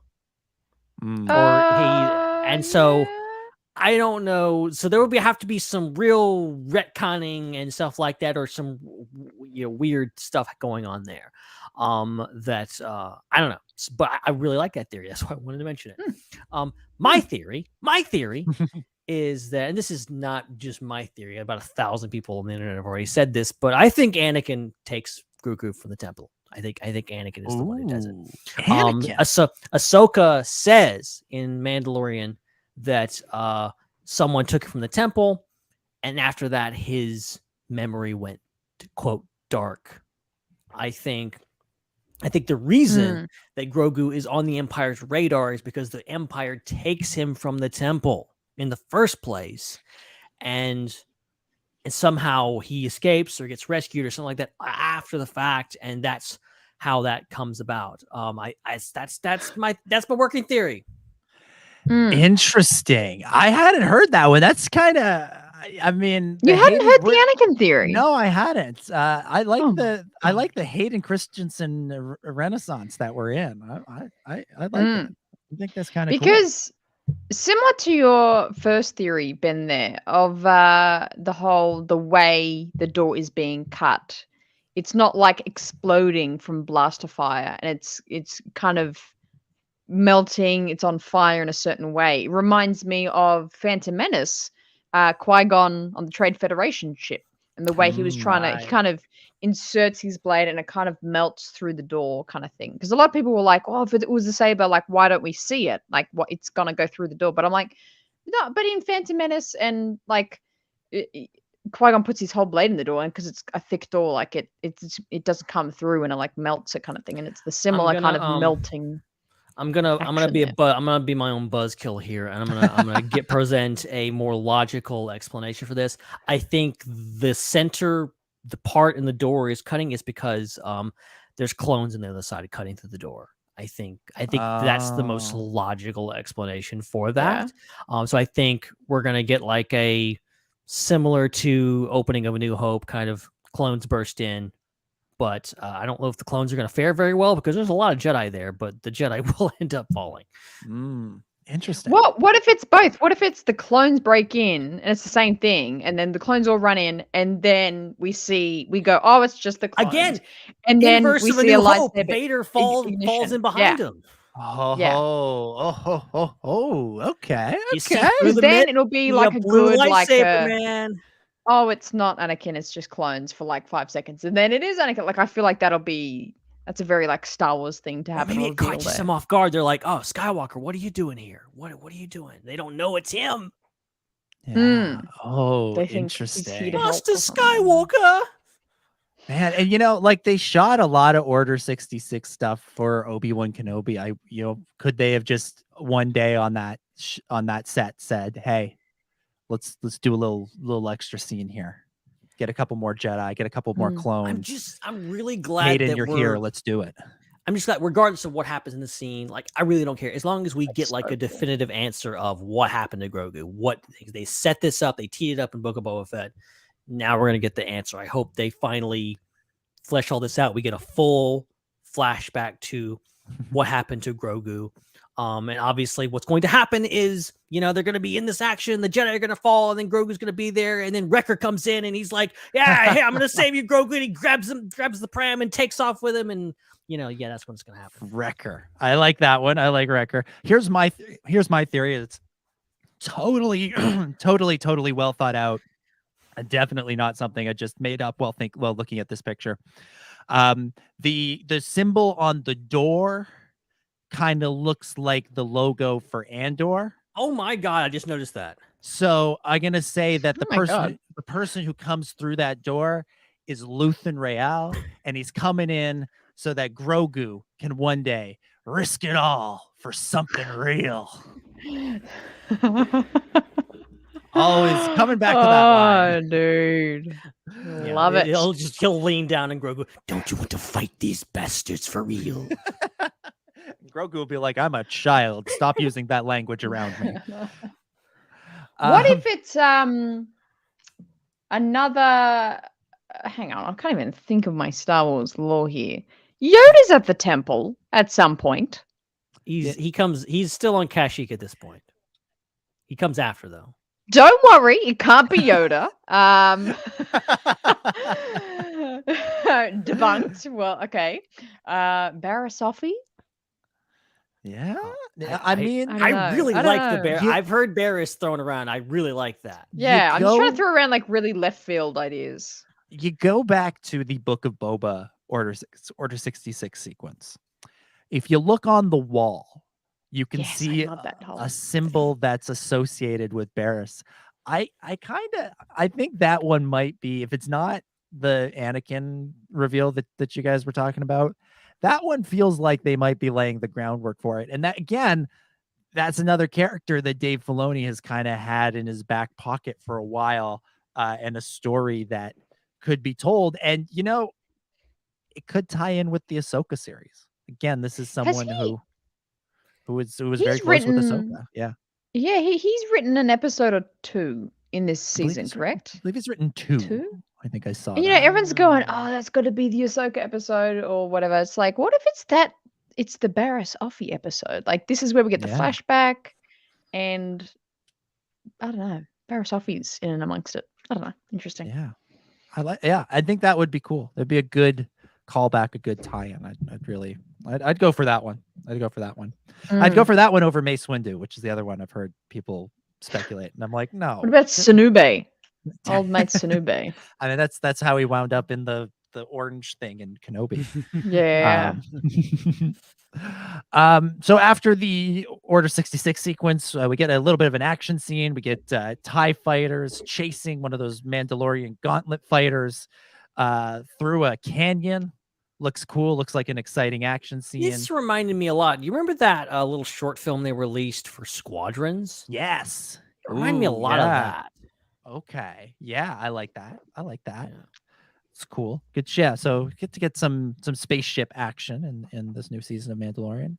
And then we also have a whole bunch of interesting scenes involving droids, including this shot, which seems to feature like a droid bar of some kind. And there's all sorts of types of different types of droids in there, including astromechs, protocol droids. Looks like a bartender droid in there. But most excitingly, B1 battle droids. They're back. In live action, not CGI battle droids. Real, look like puppeteered battle droids. Just mind-blowing. I'm so excited. I loved seeing the super battle droids in season 1. Flankers. That was awesome. And I loved having the B1 in the background in Rise of Skywalker, but to actually see some walking around and like doing stuff, because like there were millions, if not billions, of these droids produced in the galaxy. There gotta be some lying around. And the special edition change I always wanted George to make was to have some battle droid parts like in the Sandcrawler and stuff in A New Hope, or amongst the Ugnaughts trash in Empire Strikes Back. I'm not even kidding. I stayed up trying to go to sleep last night. I was awake thinking about, we've got this whole Bad Batch thing, Bad Batch storyline, how clones got decommissioned. It's like the same thing has to happen for BD droids, not B droids. What the hell am I saying? Battle droids. Yeah. You know, like there must be, they're everywhere. And you know, we got like Jabo, people like Jabo, like, you know, rewiring like the B1 droids, like, you know, do things for them. So I'm like, I love this whole idea that they're just around. I love the idea of like Mr. Bones, the fact that it's like, yeah, of course someone would just take a B1 battle droid and turn it into a murder machine. Let's get Mr. Bones in season 3 of The Mandalorian. Let's make it happen. Come on, John. You already brought in Cobb Vanth from those books. Let's get Mr. Bones in there too. Get what's his name to play like 11-year-old. Get Greg Grunberg. Just a la Freddie Prinze Jr. in Bad Batch. It's just Greg Grunberg, normal digital, age and size. Digital, or just do digital de-aging on him, so he's like a 12-year-old.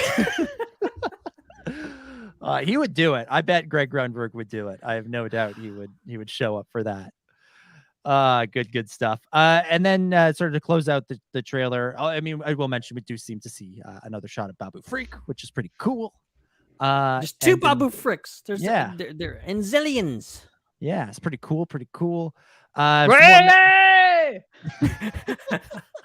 Sorry, someone had to do it. No one was doing it. I love that they're cheering on someone dying. They're just in a window going like, "Yay, that guy died!" Oh man, as there's some more Mando action, and then we close out with a shot of Grogu using the Force to knock out some kind of monster creature thing. So I like the idea. I like the idea that's been thrown around that's a Grisk.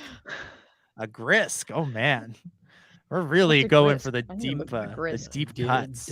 Paper cannon here. Yeah, man. Exciting stuff. So that is the trailer. That's it. That's the whole thing. Do we want to? I mean, we kind of talked about this a little bit off the top, but the things that weren't said, the silences in the trailer. Hannah, I'll throw it to you. What do you think? What do you think we can glean from what's not in the trailer? Really Bo-Katan and Moff Gideon. And I know I made a tweet about like something about Bo-Katan, and it's like too many notifications that I'm not reading any of them, but people are like, she's in it, but I'm like, she's in it for like half a frame and we don't even know if it's her, definitely. But I'm like, you know, like the last, you know, trailer, she was heavily in it. It's this whole like, oh, is there a feud between Din and Bo? And then this trailer, she's like not in it at all. It's like, oh my God. And I think that's a really interesting point. I think I don't actually know what that says, but to me, when Star Wars holds back on something, it's because when you see it in the show, in the movie, in the episode, in the whatever, it's because it's in a heavy way. It's in like this big storyline. It's a big part of the show. So that stood out to me that she wasn't in it. And same goes with Moff Gideon. Granted, he's in jail or he should be in custody of some sort at this point. But still, he's at present the biggest villain of the show so far. So very interesting. We didn't even just get a shot of like, you know, him like sitting in prison or anything. Which kind of tells me something happens with he didn't really get to prison. Maybe he escaped or something before he could kind of really be detained. Yeah, it's really interesting. The thing that I think is most lacking from this trailer is what you just said. It's the antagonists. We're really seeing all of the heroes. And you go back to the previous season trailers, Moff Gideon was all over those. Werner Herzog was all over those. Again, another character who doesn't have a name. The Client. He does kind of disprove my theory of blaming Hasbro because they made an action figure of him and it says on the box, The Client. So somebody else's fault, apparently. Apologies to Hasbro. I People at Hasbro are like, when the last time we give you an interview? Patrick, Chris, I'm sorry. Please. I mean, Werner Herzog sounds like a Star Wars name anyway. It does, yeah. Should just kept his actual name, yeah. That'll be yeah. There's a couple actors. There's like, just keep your real names. I remember seeing Lupita Nyong'o on The Daily Show, and Trevor Noah was like, "Please welcome the only person whose real name is cooler than their Star Wars name, Lupita Nyong'o." Like, yeah, fair enough. But yeah, we're kind of missing that. The threat is really implied in the trailer rather than shown. And so I think probably the reason we don't see a lot of Bo-Katan is that her and Din are going to have a real contentious relationship this season, especially in the early part of it. And the reason that we're not seeing Moff Gideon is because they don't want to give away what he's up to, because it's going to be pretty interesting. Yeah. Ben, any thoughts on this? Yeah, it is. I mean, it's telling who's not in the trailer. You got Moff Gideon.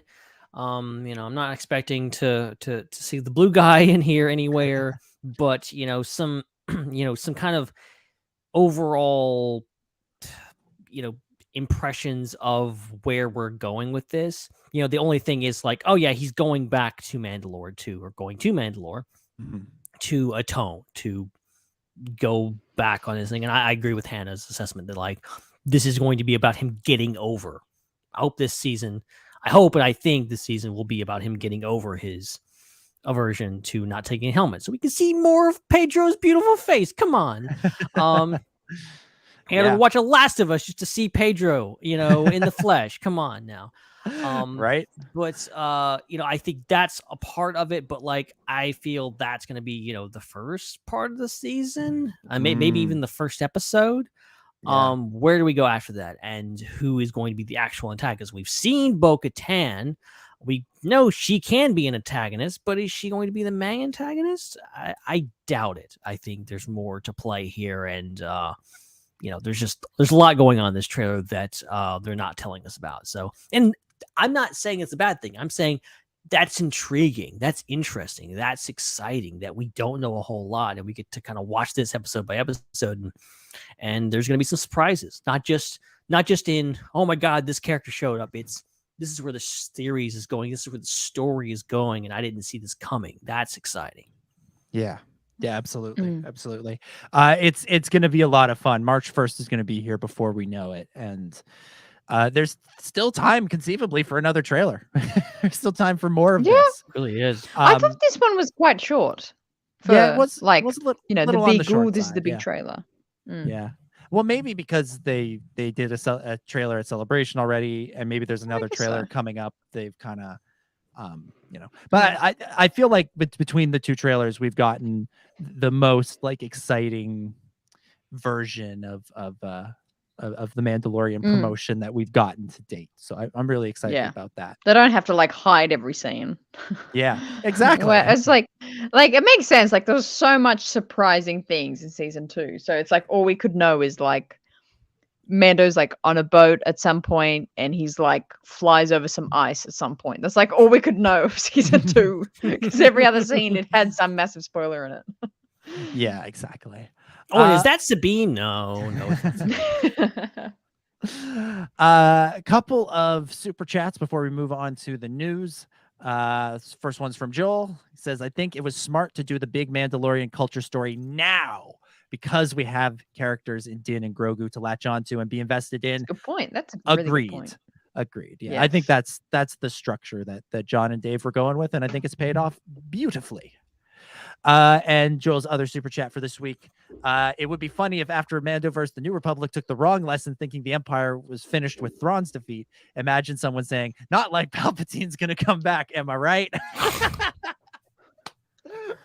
Oh my God. That'll be the most beautiful arc to like someone saying that, and then somehow Palpatine return. Like just beautiful. Same guy. Make it Oscar what's Isaac. His name? Yeah. Oh my God. Oh yeah. It's Poe. Yeah. That's so funny. I thought it was Mary who said it. Oh, not Mary, but he's actor name. That guy. Domon Kim. Dommon, I like to call him. Dominic Monaghan or Dom Mon. Yeah, Dominic Monaghan. What the hell did you say, Ben? Ben called him by his actual character name. Oh, okay, Again, gotcha. Ben's Jeez. connection corner. Connections in the corner with Ben. Ben. Pop pop. Raheem's World has another interesting question, asking, do we think Grogu might eventually turn to the dark side and could be like a cliffhanger, bringing in a little conflict inside of the Mandalorian? You have that scene at the end of season 1 where he chokes out Cara Dune. Yeah. Like, very dark moment, and like, I know it could easily be just said as, oh, this is just a test. This is just another moment of like, oh, this is a path. Every Jedi's got to go through this. But you could also put it as, yeah, he's got the dark side in him, and he's going more dark side, and he's a baby. He doesn't understand it. Yeah, it's true. It's true. It's true. All right, let's hit a couple of news stories real quick, and then we'll wrap episode 1 of this week for the Star Wars Underworld. In addition to the trailer, obviously, we also got ourselves a poster of the Mandalorian season 3. Din Djarin holding Grogu, firing a blaster in action. Great poster. Yeah, really, really good. Already, it's the lock screen on my phone. You can't really see it. Nice. But already going. That could have been any photo, Dom. We could not see at all. Could have just been. It's on my phone. See, look at that. Yeah. It's just a smiling picture of me. I'm like, I want my lock screen to be me. I'll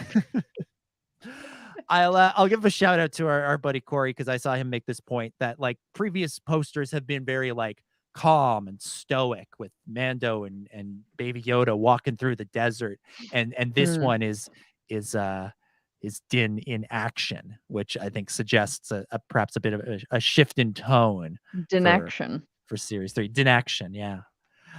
So good looking poster. Any thoughts on this, guys? No. Okay. Great stuff.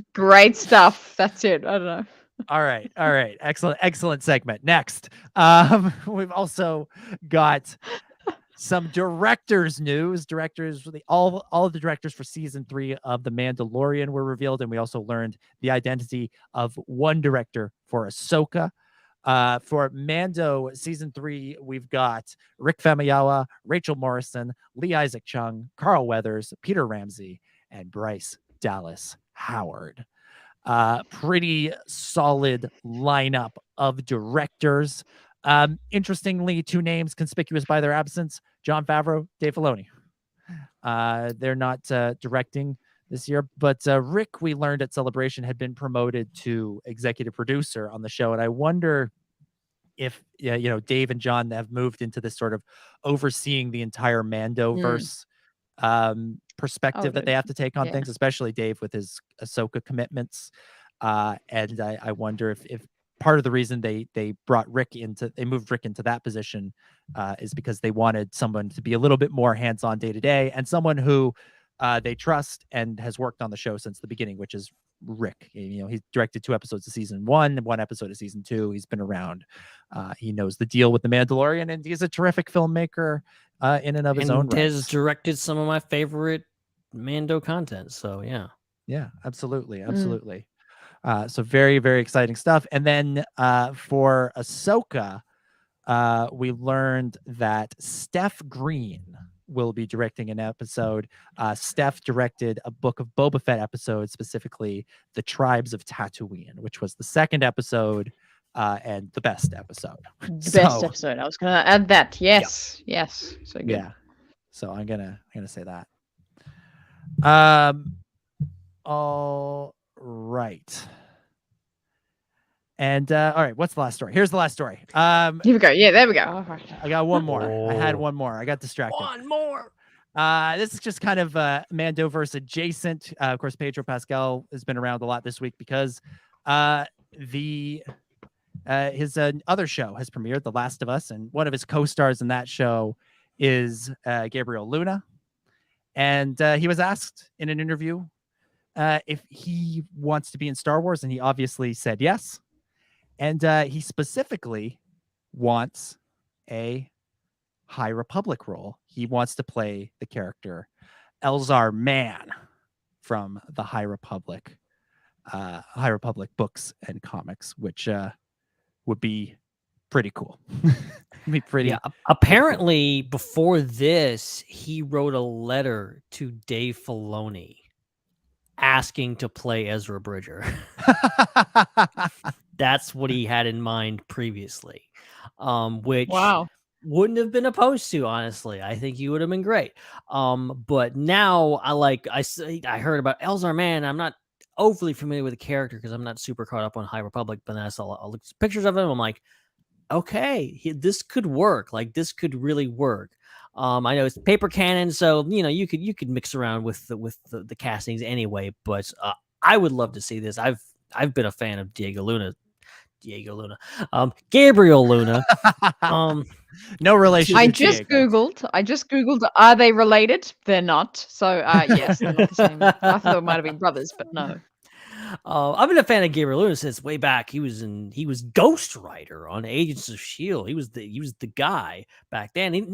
Since then he's been Terminator.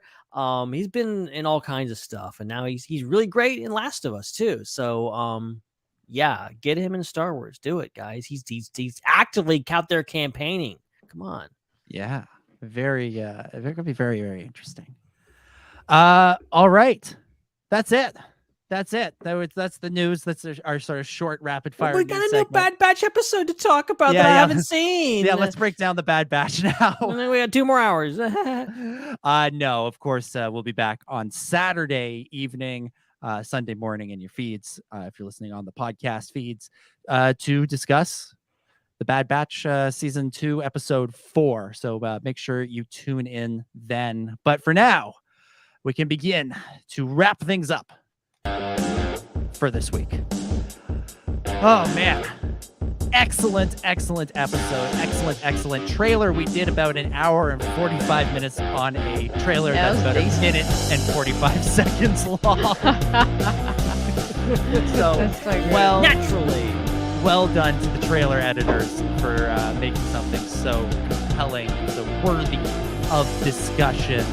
As I mentioned, we will be back on Saturday at 9. As we're going at 9:30 p.m. as well. I think it's same time, 9:30 p.m. Eastern on Saturday. Did we ever discuss the time? But that's fine. Yeah, that's what we're going with. That's fine. I'm making an executive decision based on the fact that I'm the one speaking right now. Business meeting. Yeah. We'll be back 9:30 p.m. Eastern Saturday night to discuss the Bad Batch. We hope you'll join us then. Again, if you can't, we'll be in your feed Sunday morning. So look out for that. Ben, thank you as always for hosting tonight. Oh, it was a pleasure. As always, trailer breakdowns. Come on, you can't get much better than this. It was great. I just remembered something that I wanted to mention. We didn't have an official Ben's Connection Corner. I'm just going to mention it right now. Ben's Connection Corner, blah, blah, blah, blah. Okay. Carson Teva's jacket, pay attention to it. It looks a lot like Poe's jacket from The Last Jedi. It's like the same color and everything, which led people to believe that maybe like Poe is wearing like a vintage, like New Republic jacket, maybe, which is a really cool idea. And also, he has a Rancor patch on his lapel. So I'm thinking maybe he's part of Rancor Squadron or something like that, which is just freaking badass. I love that. But yeah, more Carson Teva action. I can't wait to see what he does and give him a spin-off, okay? Rangers of the New Republic starring Carson Teva. Do it! Starring Carson Teva and the other guy in this photo who has no acting experience but would be great. Hell yeah. I want to be a Ranger of the New Republic. It's Carson Teva and this guy. And this guy. But yeah, I cannot wait to do it all again in like 2 days, 48 hours. I don't know, something like that. Yeah, I need to actually watch the episode. Watch the episode, Ben. I'll do my best. Watch the episode. Hannah, thank you as always for hosting as well. Let people know what's coming up on the Raeside. Yeah.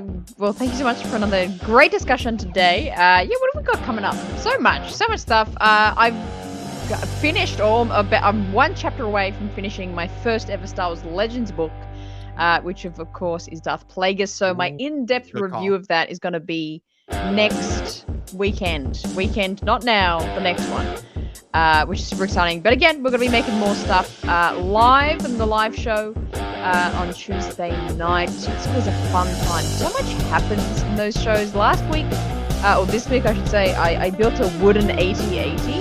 Very, very fun. I got very frustrated at parts, almost rage quit. Very fiddly, but very, very satisfying in the end. But it's always a fun conversation there. I want to see you rage quit something. I have a hard time imagining that. Oh, I get mad. I get mad. Oh my! And actually, I do gaming as well on Sunday nights, and I just finished the Fallen Order, and I got to the end of the game where you verse the Ninth Sister, and she's so hard, and I was almost in tears of anger, just like I attempted to defeat her like 10 times. I'm like, guys, I gotta do it. But no, it's really fun, happy place over there. Yeah. Sounds like it. Sounds like just positive, happy vibes, and not a woman having a breakdown. Check out the Raeside. That's Raeside on YouTube and other social media platforms. And I will plug for myself once again my Substack off the press. No new post this week because I was busy. But maybe we'll. Shame on you. Shut up, Ben. When was the last episode of IPC, Ben? When was it? I don't know. Sometime last year, and I wasn't on it, so boo. Oh man, good stuff. Yeah, but read the last one. It was about Willow. I really liked it, so check it out. I also want to quickly answer one more question from Raheem, asking about if we think either the twins or Rada the Hutt will show up to take back Jabba's palace. To which I say, bring on Book of Boba Fett Season 2. Yes. Please. The twins were so cool. They made such a great entrance, and then they just pieced out so quickly with no explanation. I want them back. I want to believe they were setting something up there. And I want to see Rada. I want to see grown-up Stinky the Hutt on screen. So yes, bring it back. Bring him back. I want to see it. I want to see it. And you can see us again on Saturday night. If I will remind you for a 5th time, I think, to check that out. The best way to make sure you don't miss it is to punch the subscribe button on YouTube or on your favorite podcast app, or subscribe and review. And until then, we can chat about Mandalorian, Book of Boba, Bad Batch, and everything else on your minds in the Star Wars Underworld Network Discord. Link in the description. And make sure you follow us on social media. We're at the SWU, and you can follow us all personally. I'm at Dominic J25. Ben is at Ben Hart with no E. Hannah is at the Raeside, and Chris is at Seekell3PO. All right, that's it. We'll see y'all Saturday. For Ben, for Hannah, for Chris, for all the other wonderful people at the Star Wars Underworld, my name is Dominic, and let's all salute. May the Force be with you.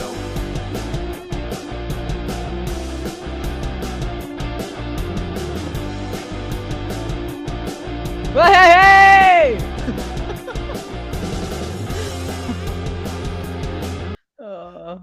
It's a wrap.